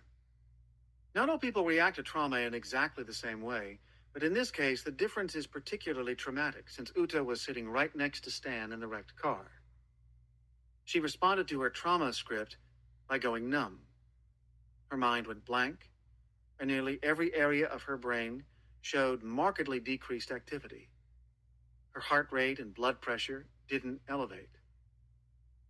When asked how she felt during the scan, she replied, "I felt just like I felt at the time of the accident. I felt nothing." The medical term for Uta's response is depersonalization. Anyone who deals with traumatized men, women, or children is sooner or later confronted with blank stares and absent minds, the outward manifestation of the biological freeze reaction. Depersonalization is one symptom of the massive dissociation created by trauma. Stan's flashbacks came from his thwarted efforts to escape the crash. Cued by the script, all his dissociated, fragmented sensations and emotions roared back into the present. But instead of struggling to escape, Uta had dissociated her fear and felt nothing. I see depersonalization regularly in my office when patients tell me horrendous stories without any feeling. All the energy drains out of the room, and I have to make a valiant effort to keep paying attention. A lifeless patient forces you to work much harder to keep the therapy alive, and I often use to pray for the hour to be over quickly. After seeing Uta's scan, I started to take a very different approach toward blanked out patients. With nearly every part of their brains tuned out, they obviously cannot think, feel deeply, remember, or make sense out of what is going on. Conventional talk therapy in those circumstances is virtually useless. In Uta's case, it was possible to guess why she responded so differently from Stan. She was utilizing a survival strategy her brain had learned in childhood to cope with her mother's harsh treatment. Uta's father died when she was 9 years old, and her mother subsequently was often nasty and demeaning to her. At some point, Uta discovered that she could blank out her mind when her mother yelled at her. 35 years later, when she was trapped in her demolished car, Uta's brain automatically went into the same survival mode. She made herself disappear. The challenge for people like Uta is to become alert and engaged. A difficult but unavoidable task if they want to recapture their lives. Uta herself did recover. She wrote a book about her experiences and started a successful journal called Mental Fitness. This is where a bottom-up approach to the therapy becomes essential. The aim is actually to change the patient's physiology, his or her relationship to bodily sensations. At the trauma center, we work with such basic measures as heart rate and breathing patterns. We help patients evoke and notice bodily sensations by tapping acupressure points. Rhythmic interactions with other people are also effective, tossing a beach ball back and forth, bouncing on a Pilates ball, drumming, or dancing to music.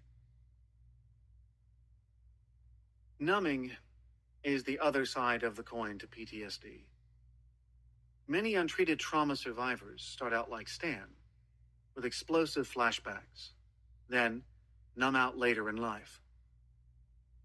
While reliving trauma is dramatic, frightening, and potentially self destructive, over time a lack of presence can be even more damaging.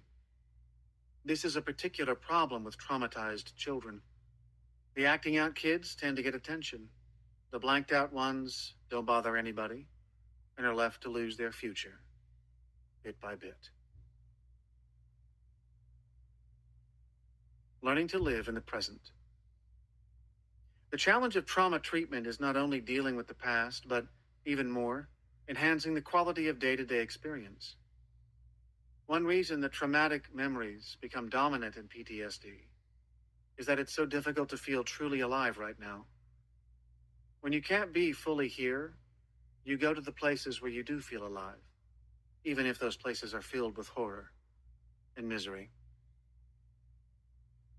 Many treatment approaches for traumatic stress focus on desensitizing patients to their past, with the expectation that re exposure to their traumas will reduce emotional outbursts and flashbacks. I believe that this is based on a misunderstanding of what happens in traumatic stress. We must, most of all, help our patients to live fully and securely in the present. In order to do that, we need to help bring those brain structures that deserted them when they were overwhelmed by trauma back.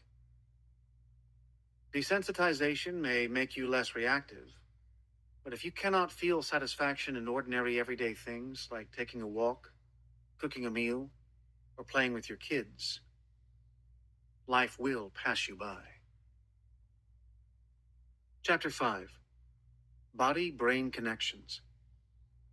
Life is about rhythm. We vibrate, our hearts are pumping blood. We are a rhythm machine. That's what we are. Mickey Hart. Toward the end of his career in 1872, Charles Darwin published The Expression of the Emotions in Man and Animals. Until recently, most scientific discussion of Darwin's theories has focused on the Origin of Species, 1859, and The Descent of Man, 1871. But The Expression of the Emotions turns out to be an extraordinary exploration of the foundations of emotional life, filled with observations and anecdotes drawn from decades of inquiry, as well as close-to-home stories of Darwin's children and household pets. It's also a landmark in book illustration, one of the first books ever to include photographs. Photography was still a relatively new technology, and like most scientists, Darwin wanted to make use of the latest techniques to make his points. It's still in print today, relatively available in a recent edition with a terrific introduction and commentaries by Paul Ekman, a modern pioneer in the study of emotions. Darwin starts his discussion by noting the physical organization common to all mammals, including human beings: the lungs, kidneys, brains, digestive organs, and sexual organs that sustain and continue life. Though many scientists today would accuse him of anthropomorphism, Darwin stands with animal lovers when he proclaims, "Man and the higher animals also have instincts in common. All have the same senses, intuition, sensation, passions, affections, and emotions, even the more complex ones, such as jealousy, suspicion, emulation, gratitude, and magnanimity." He observes that we humans share some of the physical signs of animal emotion. Feeling the hair on the back of your neck stand up when you're frightened, or baring your teeth when you're enraged, can only be understood as vestiges of a long evolutionary process. For Darwin, mammalian emotions are fundamentally rooted in biology. They are the indispensable source of motivation to initiate action. Emotions, from the Latin word emovere, meaning to move out, give shape and direction to whatever we do, and their primary expression is through the muscles of the face and body. These facial and physical movements communicate our mental state and intention to others. Angry expressions and threatening postures caution them to back off. Sadness attracts care and attention. Fear signals helplessness or alerts us to danger. We instinctively read the dynamic between two people simply from their tension or relaxation, their postures and tone of voice, their changing facial expressions. Watch a movie in a language you don't know, and you can still guess the quality of the relationship between the characters. We often can read other mammals, such as monkeys, dogs, and horses, in the same way. Darwin goes on to observe that the fundamental purpose of emotions is to initiate movement that will restore the organism to safety and physical equilibrium. Here is his comment on the origin of what today we would call PTSD. Behaviors to avoid or escape from danger have clearly evolved to render each organism competitive in terms of survival. But inappropriately prolonged escape or avoidance behavior would put the animal at a disadvantage. In that successful species, preservation demands reproduction, which in turn depends on feeding, shelter, and mating activities, all of which are reciprocals of avoidance and escape. In other words, if an organism is stuck in survival mode, its energies are focused on fighting off unseen enemies, which leaves no room for nurture, care, and love. For us humans, it means that as long as the mind is defending itself against invisible assaults, our closest bonds are threatened, along with our ability to imagine, plan, play, learn, and pay attention to other people's needs. Darwin also wrote about body-brain connections that we are still exploring today. Intense emotions involve not only the mind, but also the gut and the heart. Darwin wrote, "Heart, guts, and brain communicate intimately via the pneumogastric nerve, the critical nerve involved in the expression and management of emotions in both humans and animals. When the mind is strongly excited, it instantly affects the state of the viscera, so that under excitement, there will be much mutual action and reaction between these, the two most important organs of the body." The first time I encountered this passage, I reread it with growing excitement. Of course, we experience our most devastating emotions as gut-wrenching feelings and heartbreak. As long as we register emotions primarily in our heads, we can remain pretty much in control. But feeling as if our chest is caving in or we've been punched in the gut is unbearable. We'll do anything to make these awful, visceral sensations go away, whether it is clinging desperately to another human being, rendering ourselves insensible with drugs or alcohol, or taking a knife to the skin to replace overwhelming emotions with definable sensations. How many mental health problems, from drug addiction to self-injurious behavior, start as attempts to cope with the unbearable physical pain of our emotions? If Darwin was right, the solution requires finding ways to help people alter the inner sensory landscape of their bodies. Until recently, this bi-directional communication between body and mind was largely ignored by Western science, even as it had long been central to traditional healing practices in many other parts of the world, notably in India and China. Today, it is transforming our understanding of trauma and recovery. A window into the nervous system. All of the little signs we instinctively register during a conversation, the muscle shifts and tensions in the other person's face, eye movements and pupil dilation, pitch and speed of the voice, as well as the fluctuations in our own inner landscape, such as salivation, swallowing, breathing, and heart rate, are linked by a single regulatory system. All are a product of the synchrony between the two branches of the autonomic nervous system, the ANS. The first is the sympathetic, which acts as the body's accelerator, and the second is the parasympathetic, which serves as its brake.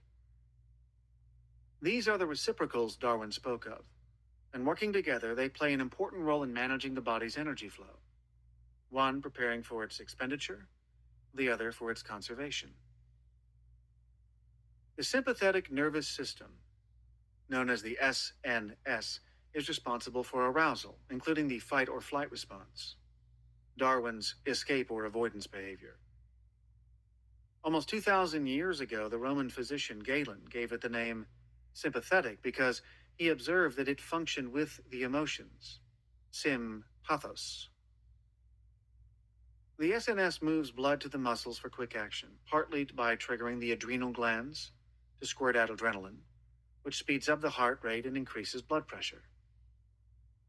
The second branch of the ANS is the parasympathetic, meaning against emotions, nervous system, known as the PNS, which promotes self-preservation functions like digestion and wound healing. It triggers the release of acetylcholine to put a brake on arousal, slowing the heart down, relaxing muscles, and returning breathing to normal. As Darwin pointed out, feeding, shelter, and mating activities depend on the PNS. There is a simple way to experience these two systems for yourself. Whenever you take a deep breath, you activate the SNS. The resulting burst of adrenaline speeds up your heart, which explains why many athletes take a few short, deep breaths before starting competition. Exhaling, in turn, activates the PNS, which slows down the heart. If you take a yoga or a meditation class, your instructor will probably urge you to pay particular attention to the exhalation, since deep, long breaths out help calm you down. As we breathe, we continually speed up and slow down the heart. And because of that, the interval between two successive heartbeats is never precisely the same. A measurement called heart rate variability, or HRV, can be used to test the flexibility of this system. And good HRV, the more fluctuation the better, is a sign that the brake and accelerator in your arousal system are both functioning properly and in balance. We had a breakthrough when we acquired an instrument to measure HRV, and I'll explain in Chapter 16 how we can use HRV to help treat PTSD. The Neural Love Code. In 1994, Stephen Porges, who was a researcher at the University of Maryland at the time we started our investigation of HRV, and who is now at the University of North Carolina, introduced the polyvagal theory, which built on Darwin's observations and added another 140 years of scientific discoveries to those early insights. Polyvagal refers to the many branches of the vagus nerve, Darwin's pneumogastric nerve, which connects numerous organs, including the brain, lungs, heart, stomach, and intestines. The polyvagal theory provided us with a more sophisticated understanding of the biology of safety and danger, one based on the subtle interplay between the visceral experiences of our own bodies and the voices and faces of the people around us. It explained why a kind face or a soothing tone of voice can dramatically alter the way we feel. It clarified why knowing that we are seen and heard by the important people in our lives can make us feel calm and safe, and why being ignored or dismissed can precipitate rage reactions or mental collapse. It helped us understand why focused attunement with another person can shift us out of disorganized and fearful states. In short, Porges' theory made us look beyond the effects of fight or flight and put social relationships front and center in our understanding of trauma. It also suggested new approaches to healing that focus on strengthening the body's system for regulating arousal. Human beings are astoundingly attuned to subtle emotional shifts in people and animals around them.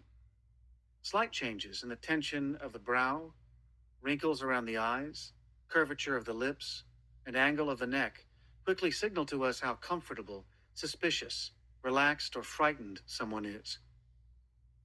Our mirror neurons register their inner experience, and our own bodies make internal adjustments to whatever we notice. Just so, the muscles of our own faces give others clues about how calm or excited we feel, whether our heart is racing or quiet, and whether we're ready to pounce on them or run away. When the message we receive from another person is, "You're safe with me," we relax. If we're lucky in our relationships, we also feel nourished, supported, and restored as we look into the face and eyes of the other. Our culture teaches us to focus on personal uniqueness, but at a deeper level, we barely exist as individual organisms. Our brains are built to help us function as members of a tribe. We are part of that tribe even when we are by ourselves, whether listening to music that other people created, watching a basketball game on television, our own muscles tensing as the players run and jump, or preparing a spreadsheet for a sales meeting, anticipating the boss's reactions. Most of our energy is devoted to connecting with others.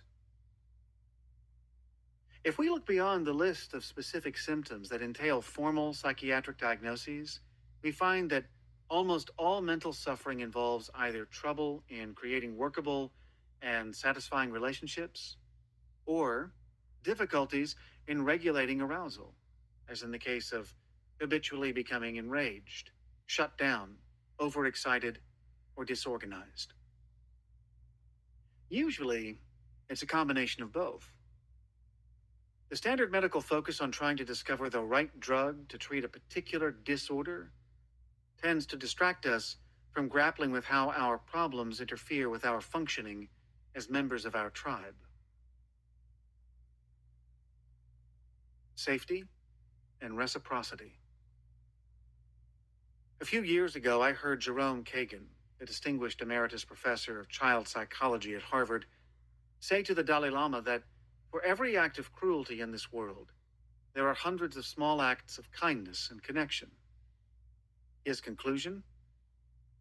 To be benevolent rather than malevolent is probably a true feature of our species.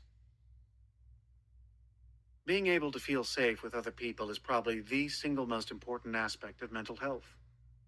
Safe connections are fundamental to meaningful and satisfying lives. Numerous studies of disaster response around the globe have shown that social support is the most powerful protection against becoming overwhelmed by stress and trauma. Social support is not the same as merely being in the presence of others.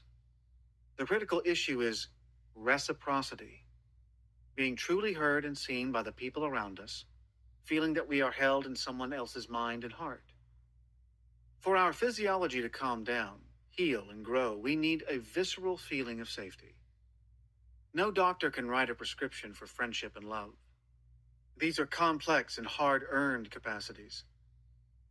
You don't need a history of trauma to feel self-conscious and even panicked at a party with strangers. But trauma can turn the whole world into a gathering of aliens. Many traumatized people find themselves chronically out of sync with the people around them. Some find comfort in groups where they can replay their combat experiences, rape, or torture with others who have similar backgrounds or experiences. Focusing on a shared history of trauma and victimization alleviates their searing sense of isolation, but usually at the price of having to deny their individual differences. Members can belong only if they conform to the common code. Isolating oneself into a narrowly defined victim group promotes a view of others as irrelevant at best and dangerous at worst, which eventually only leads to further alienation. Gangs, extremist political parties, and religious cults may provide solace, but they rarely foster the mental flexibility needed to be fully open to what life has to offer, and as such, cannot liberate their members from their traumas. Well-functioning people are able to accept individual differences and acknowledge the humanity of others. In the past 2 decades, it has become widely recognized that when adults or children are too skittish or shut down to derive comfort from human beings, relationships with other mammals can help. Dogs and horses, and even dolphins, offer less complicated companionship while providing the necessary sense of safety. Dogs and horses in particular are now extensively used to treat some groups of trauma patients. 3 levels of safety. After trauma, the world is experienced with a different nervous system that has an altered perception of risk and safety. Porges coined the word neuroception to describe the capacity to evaluate relative danger and safety in one's environment. When we try to help people with faulty neuroception, the great challenge is finding ways to reset their physiology so that their survival mechanisms stop working against them. This means helping them to respond appropriately to danger, but even more, to recover the capacity to experience safety, relaxation, and true reciprocity. I have extensively interviewed and treated 6 people who survived plane crashes. 2 reported having lost consciousness during the incident. Even though they were not physically injured, they collapsed mentally. 2 went into a panic and stayed frantic until well after we had started treatment. 2 remained calm and resourceful and helped evacuate fellow passengers from the burning wreckage. I found a similar range of responses in survivors of rape, car crashes, and torture. In the previous chapter, we saw the radically different reactions of Stan and Uta as they relived the highway disaster they'd experienced side by side. What accounts for this spectrum of responses? Focused, collapsed, or frantic? Porges' theory provides an explanation. The autonomic nervous system regulates 3 fundamental physiological states. The level of safety determines which one of these is activated at any particular time. Whenever we feel threatened, we instinctively turn to the first level, social engagement. We call out for help, support, and comfort from the people around us. But if no one comes to our aid, or we're in immediate danger, the organism reverts to a more primitive way to survive: fight or flight. We fight off our attacker, or we run to a safe place. However, if this fails, we can't get away, we're held down or trapped, the organism tries to preserve itself by shutting down and expending as little energy as possible. We are then in a state of freeze or collapse. This is where the many-branched vagus nerve comes in, and I'll describe its anatomy briefly because it's central to understanding how people deal with trauma. The social engagement system depends on nerves that have their origin in the brainstem regulatory centers, primarily the vagus, also known as the 10th cranial nerve, together with adjoining nerves that activate the muscles of the face, throat, middle ear, and voice box or larynx. When the ventral vagal complex, known as the VVC, runs the show, we smile when others smile at us. We nod our heads when we agree, and we frown when friends tell us of their misfortunes. When the VVC is engaged, it also sends signals down to our heart and lungs, slowing down our heart rate and increasing the depth of breathing. As a result, we feel calm and relaxed, centered, or pleasurably aroused. Any threat to our safety or social connections triggers changes in the areas inventorated by the VVC. When something distressing happens, we automatically signal our upset in our facial expressions and tone of voice, changes meant to beckon others to come to our assistance. However, if no one responds to our call for help, the threat increases and the older limbic brain jumps in. The sympathetic nervous system takes over, mobilizes muscles, heart, and lungs for fight or flight. Our voice becomes faster and more strident. Our heart starts pumping faster. If a dog is in the room, she will stir and growl because she can smell the activation of our sweat glands. Finally, if there's no way out and there's nothing we can do to stave off the inevitable, we will activate the ultimate emergency system, the dorsal vagal complex, the DVC. This system reaches down below the diaphragm to the stomach, kidneys, and intestines, and drastically reduces metabolism throughout the body. Heart rate plunges. We feel our heart drop. We can't breathe, and our gut stops working or empties, literally scaring the shit out of us. This is the point at which we disengage, collapse, and freeze. fight or flight versus collapse.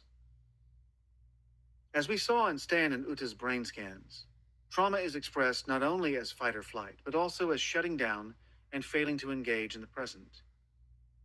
A different level of brain activity is involved for each response. The mammalian fight or flight system, which is protective and keeps us from shutting down, and the reptilian brain, which produces the collapse response. You can see the difference between these two systems at any big pet store. Kittens, puppies, mice, and gerbils constantly play around, and when they're tired, they huddle together, skin to skin, in a pile.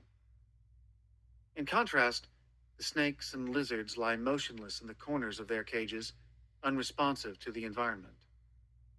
This sort of immobilization, generated by the reptilian brain, characterizes many chronically traumatized people, as opposed to the mammalian panic and rage that make more recent trauma survivors so frightened and frightening. Almost everyone knows what that quintessential fight-flight response, road rage, feels like. A sudden threat precipitates an intense impulse to move and attack. Danger turns off our social engagement system, decreases our responsiveness to the human voice, and increases our sensitivity to threatening sounds. Yet for many people, panic and rage are preferable to the opposite, shutting down and becoming dead to the world. Activating fight-flight at least makes them feel energized.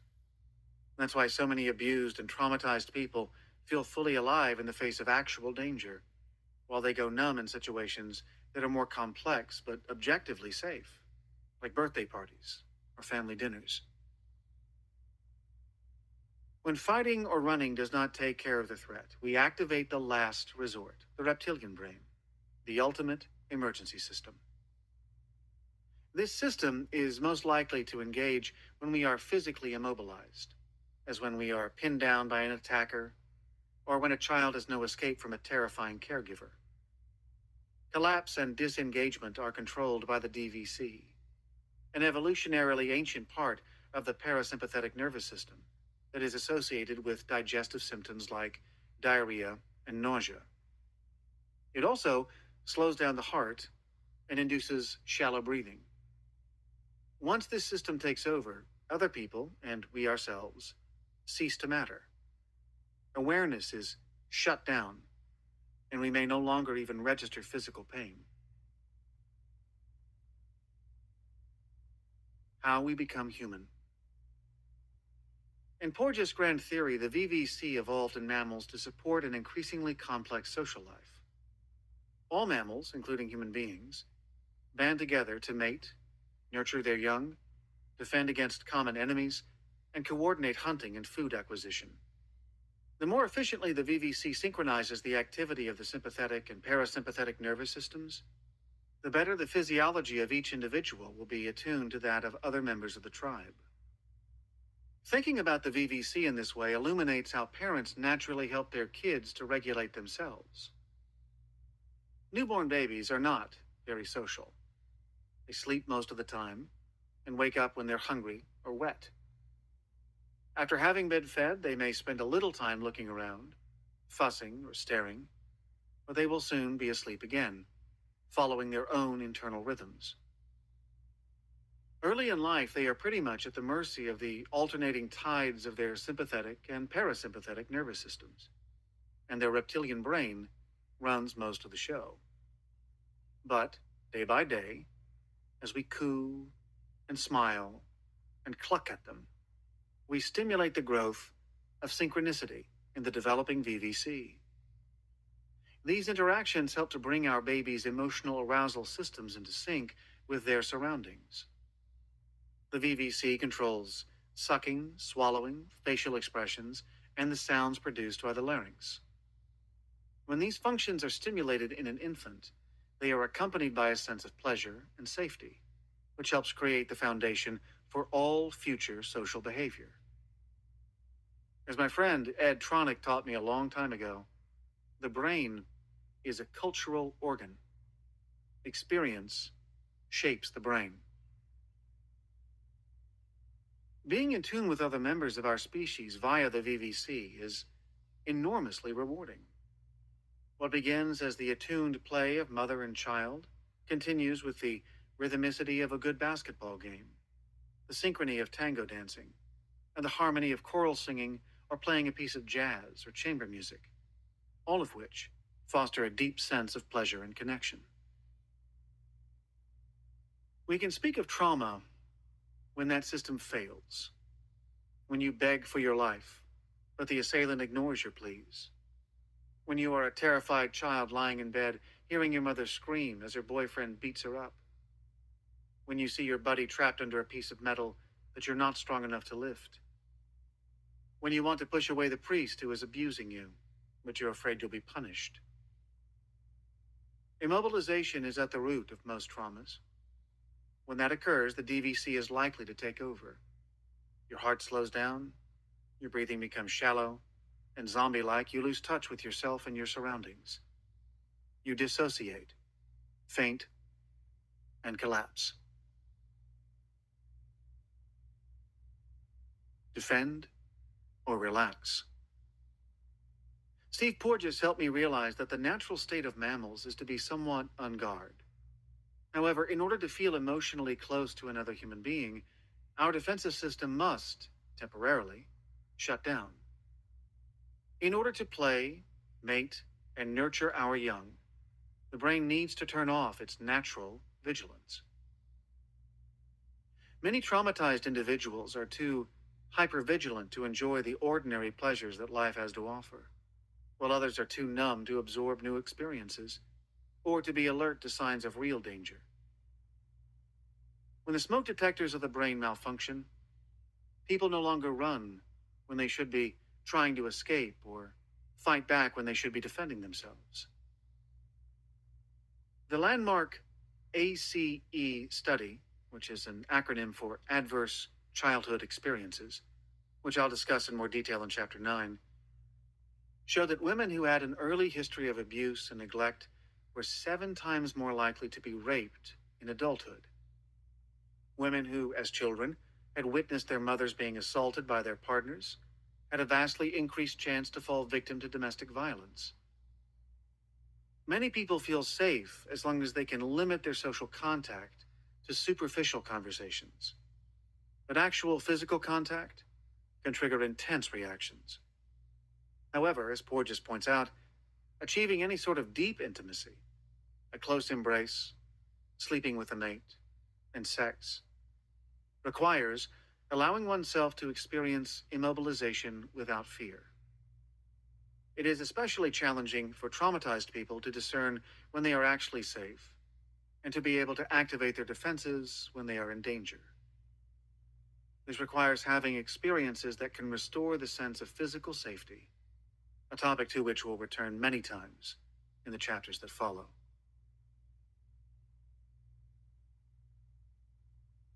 New approaches to treatment.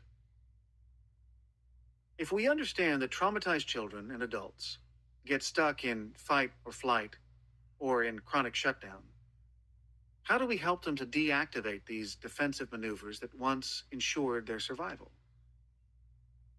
Some gifted people who work with trauma survivors know how to do this intuitively. Steve Gross used to run the play program at the Trauma Center. Steve often walked around the clinic with a brightly colored beach ball, and when he saw angry or frozen kids in the waiting room, he would flash them a big smile. The kids rarely responded. Then, a little later, he would return and accidentally drop his ball close to where a kid was sitting. As Steve leaned over to pick it up, he'd nudge it gently toward the kid. He'd usually give a half-hearted push in return. Gradually, Steve got a back and forth going, and before long, you'd see smiles on both faces. From simple, rhythmically attuned movements, Steve had created a small, safe place where the social engagement system could begin to reemerge. In the same way, severely traumatized people may get more out of simply helping to arrange chairs before a meeting, or joining others in tapping out a musical rhythm on the chair seats than they would from sitting in those same chairs and discussing the failures in their life. One thing is certain. Yelling at someone who is already out of control can only lead to further dysregulation. Just as your dog cowers if you shout and wags his tail when you speak in a high sing-song, we humans respond to harsh voices with fear, anger, or shutdown, and to playful tones by opening up and relaxing. We simply cannot help but respond to these indicators of safety or danger.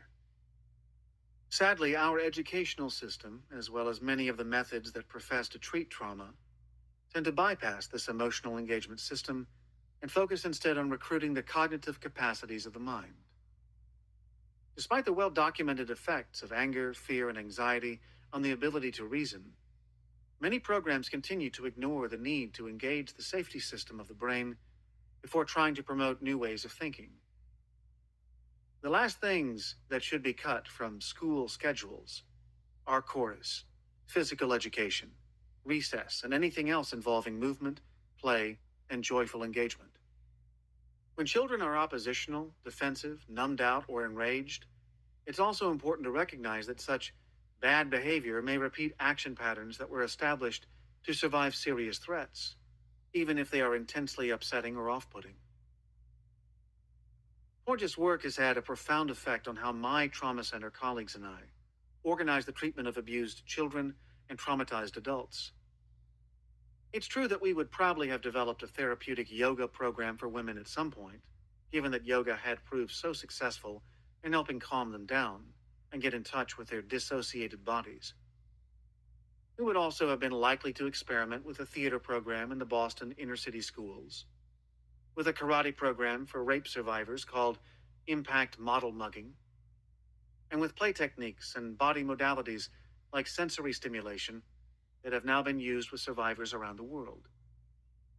All of these and more will be explored in Part 5. But the polyvagal theory helped us understand and explain why all these disparate, unconventional techniques worked so well. It enabled us to become more conscious of combining top-down approaches to activate social engagement with bottom-up methods to calm the physical tensions in the body. We were more open to the value of other age-old, non-pharmacological approaches to health that have long been practiced outside Western medicine, ranging from breath exercises such as pranayama and chanting, to martial arts like qigong, to drumming and group singing and dancing. All rely on interpersonal rhythms, visceral awareness, and vocal and facial communication, which help shift people out of fight-flight states, reorganize their perception of danger, and increase their capacity to manage relationships. The body keeps score. If the memory of trauma is encoded in the viscera, in heartbreaking and gut-wrenching emotions, in autoimmune disorders and skeletal muscular problems, and if mind-brain visceral communication is the royal road to emotion regulation, this demands a radical shift in our own therapeutic assumptions. Chapter 6. Losing your body, losing yourself. Be patient toward all that is unsolved in your heart, and try to love the questions themselves. Live the questions now. Perhaps you will gradually, without noticing it, live along some distant day into the answer. Rainer Maria Rilke, from Letters to a Young Poet. Sherry walked into my office with her shoulders slumped, her chin nearly touching her chest. Even before we spoke a word, her body was telling me that she was afraid to face the world. I also noticed that her long sleeves only partially covered the scabs on her forearms. After sitting down, she told me in a high-pitched monotone that she couldn't stop herself from picking at the skin on her arms and chest until she bled.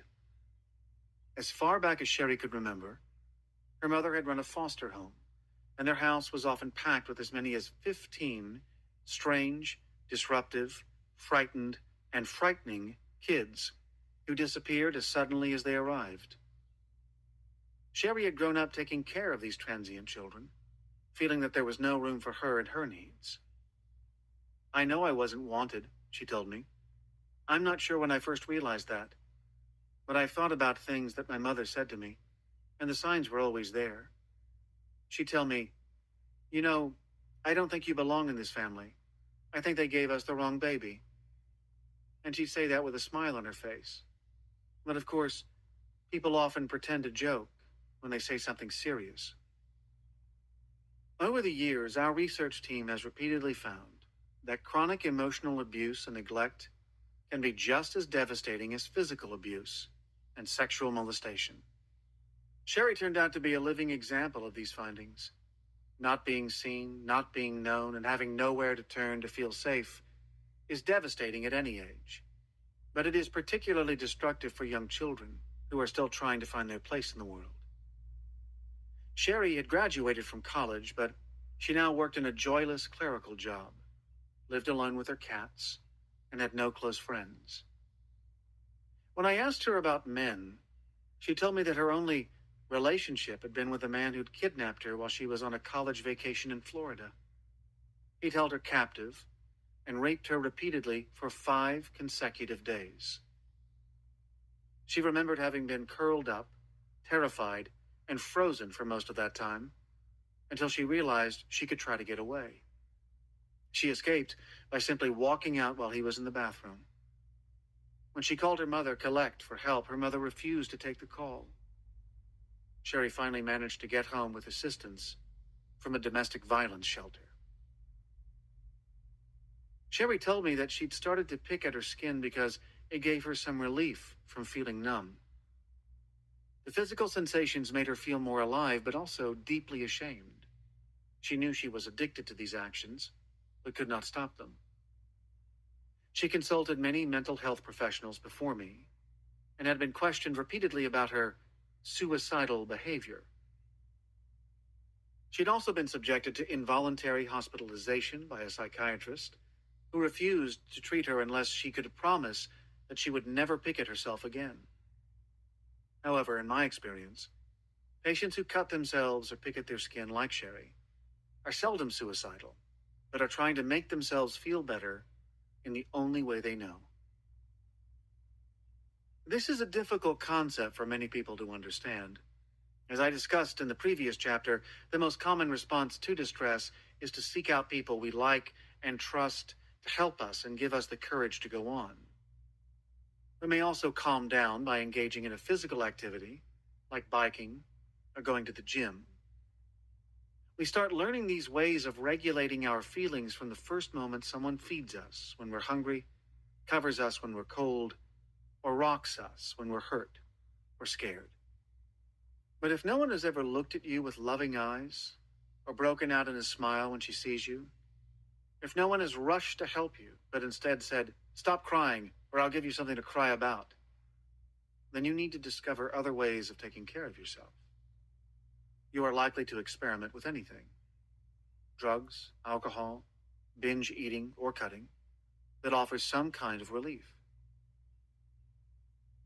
While Sherry dutifully came to every appointment and answered my questions with great sincerity, I didn't feel we were making the sort of vital connection that is necessary for therapy to work. Struck by how frozen and uptight she was, I suggested that she see Liz, a massage therapist I had worked with previously. During their first meeting, Liz positioned Sherry on the massage table, then moved to the end of the table and gently held Sherry's feet. Lying there with her eyes closed, Sherry suddenly yelled in a panic, "Where are you?" Somehow, Sherry had lost track of Liz, even though Liz was right there, with her hands on Sherry's feet. Sherry was one of the first patients who taught me about the extreme disconnection from the body that so many people with histories of trauma and neglect experience. I discovered that my professional training, with its focus on understanding and insight, had largely ignored the relevance of the living, breathing body, the foundation of ourselves. Sherry knew that picking her skin was a destructive thing to do, and that it was related to her mother's neglect, but understanding the source of the impulse made no difference in helping her control it. Losing your body. Once I was alerted to this, I was amazed to discover how many of my patients told me they could not feel whole areas of their bodies. Sometimes I'd ask them to close their eyes and tell me what I had put into their outstretched hands. Whether it was a car key, a quarter, or a can opener, they often could not even guess what they were holding. Their sensory perceptions simply weren't working. I talked this over with my friend Alexander McFarlane in Australia, who had observed the same phenomenon. In his laboratory in Adelaide, he had studied the question, how do we know without looking at it that we're holding a car key? Recognizing an object in the palm of your hand requires sensing its shape, weight, temperature, texture, and position. Each of those distinct sensory experiences is transmitted to a different part of the brain, which then needs to integrate them into a single perception. McFarlane found that people with PTSD often have trouble putting the picture together. When our senses become muffled, we no longer feel fully alive. In an article called What is an Emotion, 1884, William James, the father of American psychology, reported a striking case of sensory insensibility in a woman he interviewed. I have no human sensations, she told him. I am surrounded by all that can render life happy and agreeable. Still, to me, the faculty of enjoyment and of feeling is wanting. Each of my senses, each part of my proper self, is, as it were, separated from me and can no longer afford me any feeling. This impossibility seems to depend upon a void which I feel in the front of my head, and to be due to the diminution of the sensibility over the whole surface of my body. For it seems to me that I never actually reach the objects which I touch. All this would be a small matter enough, but for its frightful result, which is that of the impossibility of any other kind of feeling and of any sort of enjoyment, although I experience a need and desire of them that render my life an incomprehensible torture.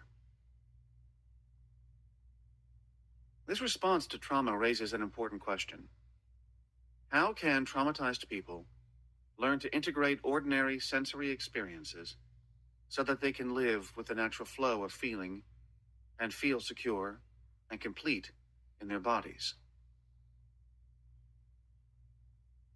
How do we know we're alive? Most early neuroimaging studies of traumatized people were like those we've seen in Chapter 3. They focused on how subjects reacted to specific reminders of the trauma.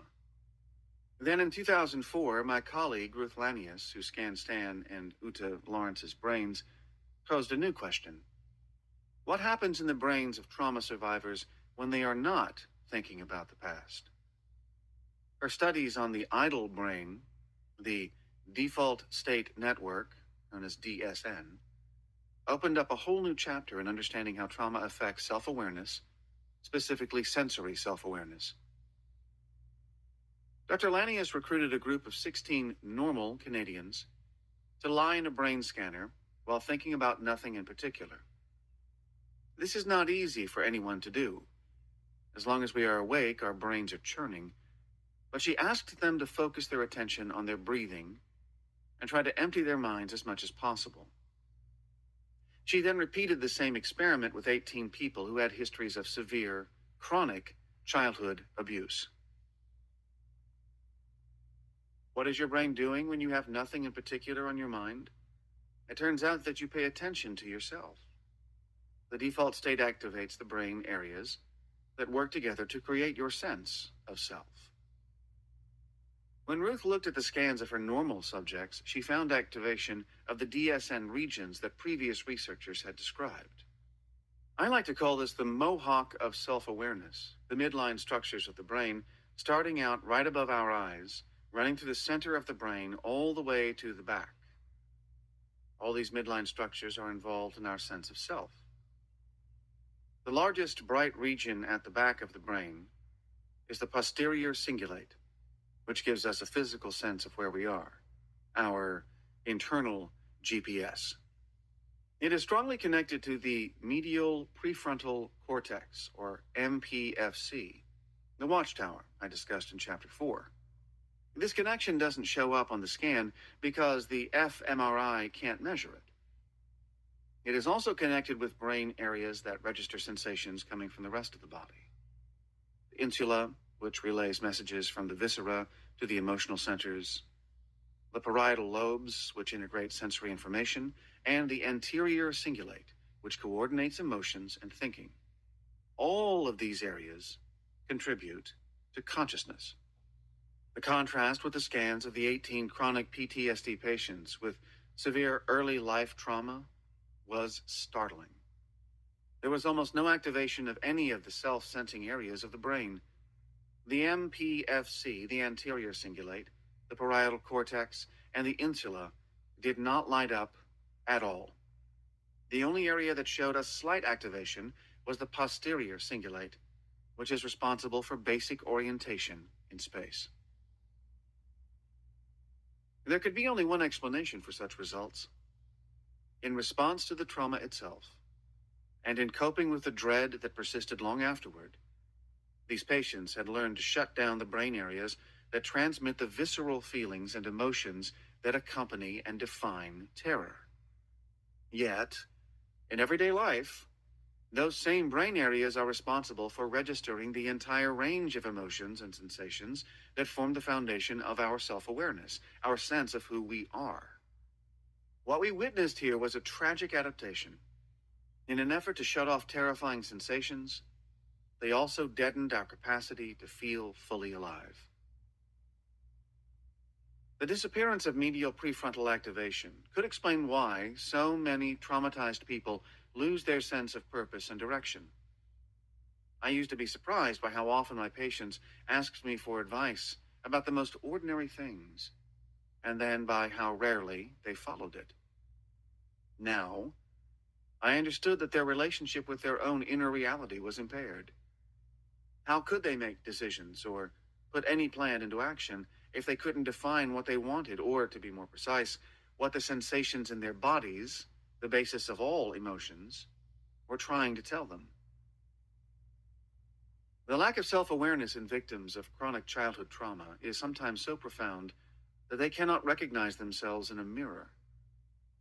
Brain scans show that this is not the result of mere inattention. The structures in charge of self-recognition may be knocked out, along with the structures related to self-experience. When Ruth Lanius showed me her study, a phrase from my classical high school education came back to me. The mathematician Archimedes, teaching about the lever, is supposed to have said, "Give me a place to stand, and I will move the world." Or, as the great 20th century body therapist Moshe Feldenkrais put it, "You can't do what you want till you know what you're doing." The implications are clear. To feel present, you have to know where you are and to be aware of what is going on with you.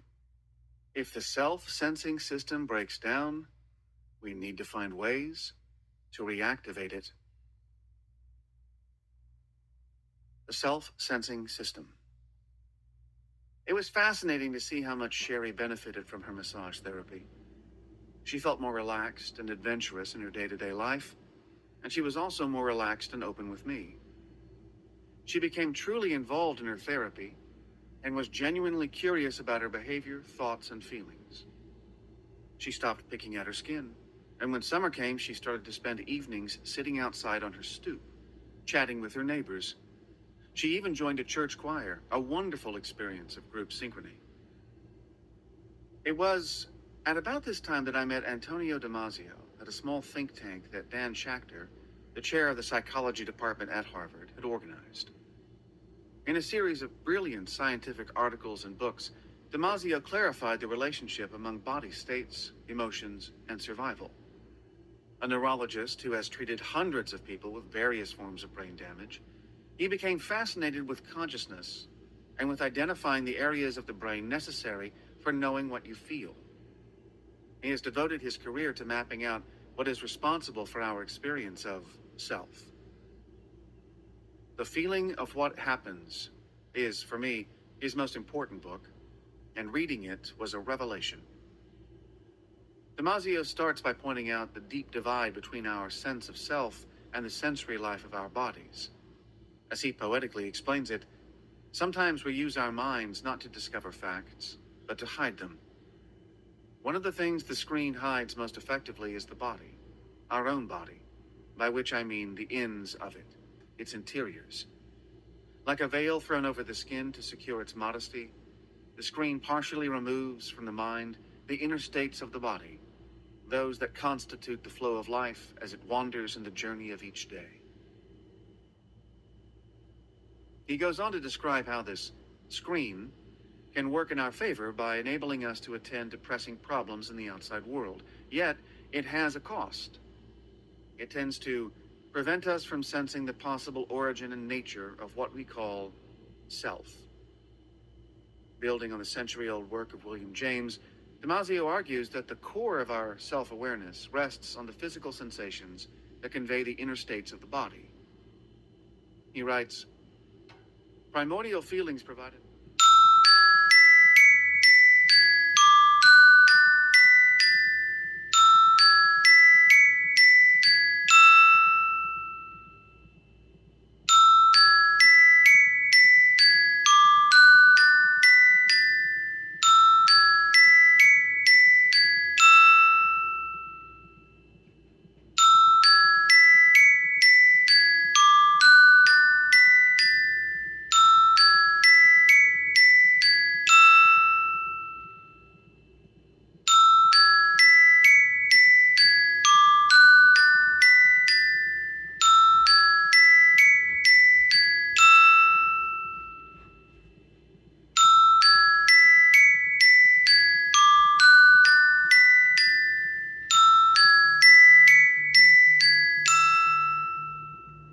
direct experience of one's own living body, wordless, unadorned, and connected to nothing but sheer existence.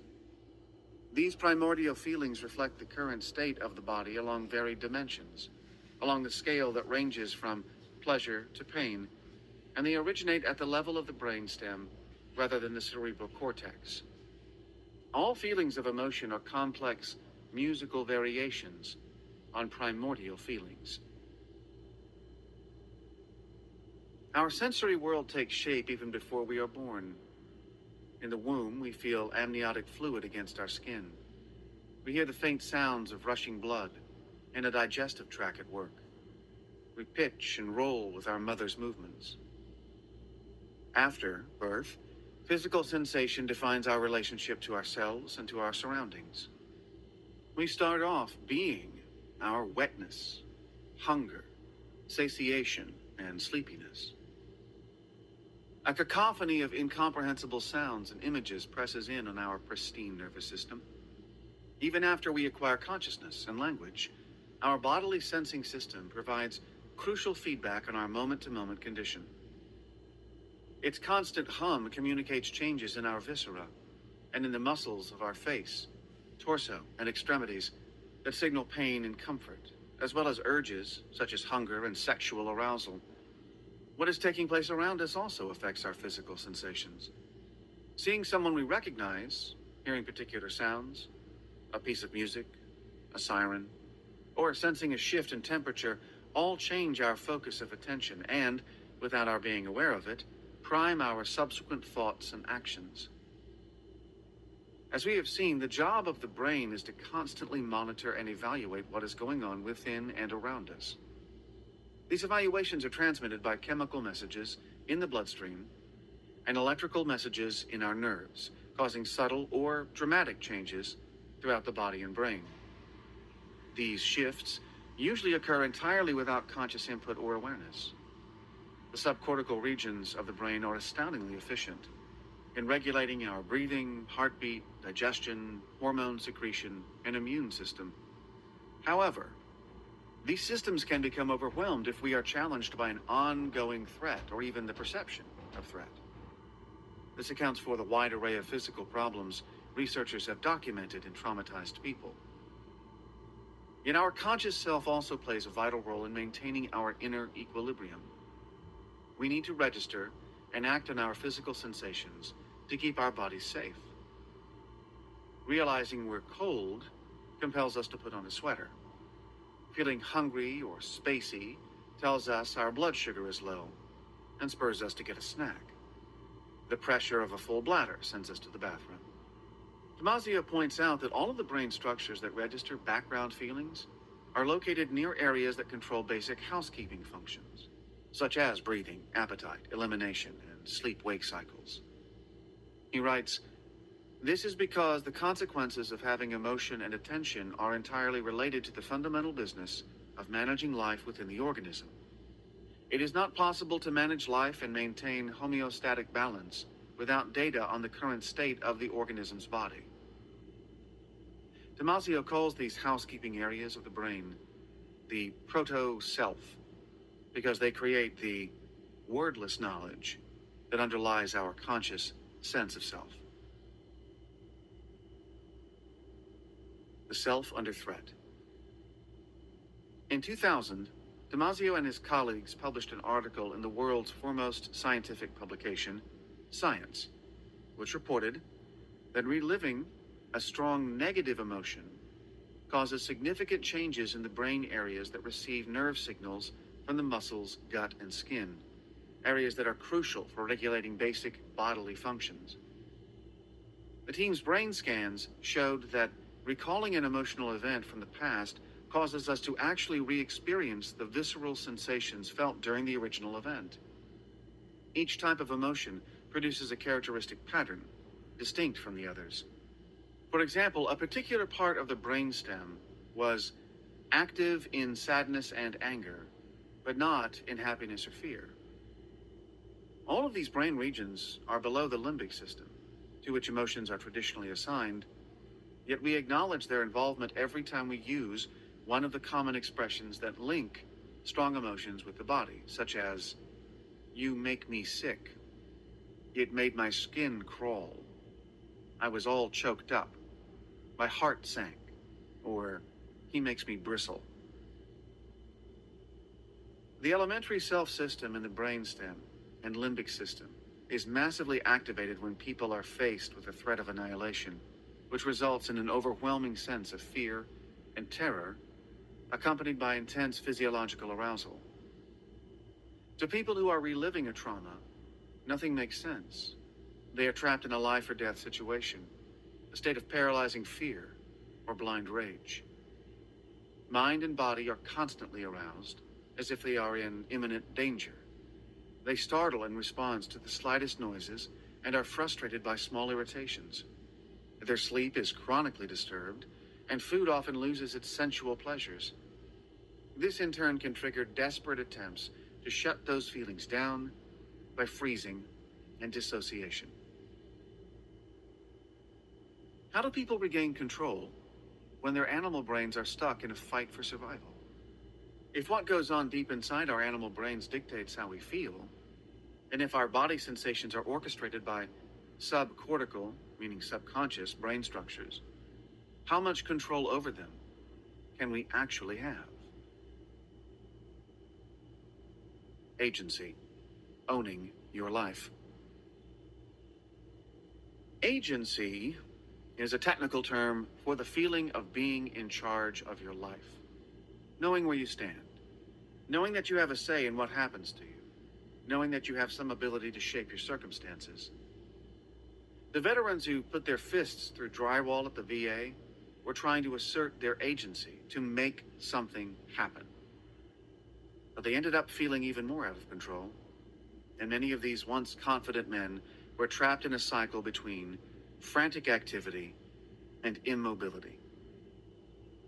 Agency starts with what scientists call interoception, our awareness of our subtle sensory, body-based feelings. The greater that awareness, the greater our potential to control our lives. Knowing what we feel is the first step to knowing why we feel that way. If we are aware of the constant changes in our inner and outer environment, we can mobilize and manage them. But we can't do this unless our watchtower, the MPFC, learns to observe what is going on inside us. This is why mindfulness practice, which strengthens the MPFC, is a cornerstone of recovery from trauma. After I saw the wonderful movie March of the Penguins, I found myself thinking about some of my patients. The penguins are stoic and endearing, and it's tragic to learn how, from time immemorial, they have trudged 70 miles inland from the sea, enduring indescribable hardships to reach their breeding grounds, lost numerous viable eggs to exposure, and then, almost starving, dragged themselves back to the ocean. If penguins had our frontal lobes, they would have used their little flippers to build igloos, devised a better division of labor, and reorganized their food supplies. Many of my patients have survived trauma through tremendous courage and persistence, only to get into the same kinds of trouble over and over again. Trauma has shut down their inner compass and robbed them of the imagination they need to create something better. The neuroscience of selfhood and agency validates the kind of somatic therapies that my friends Peter Levine and Pat Ogden have done.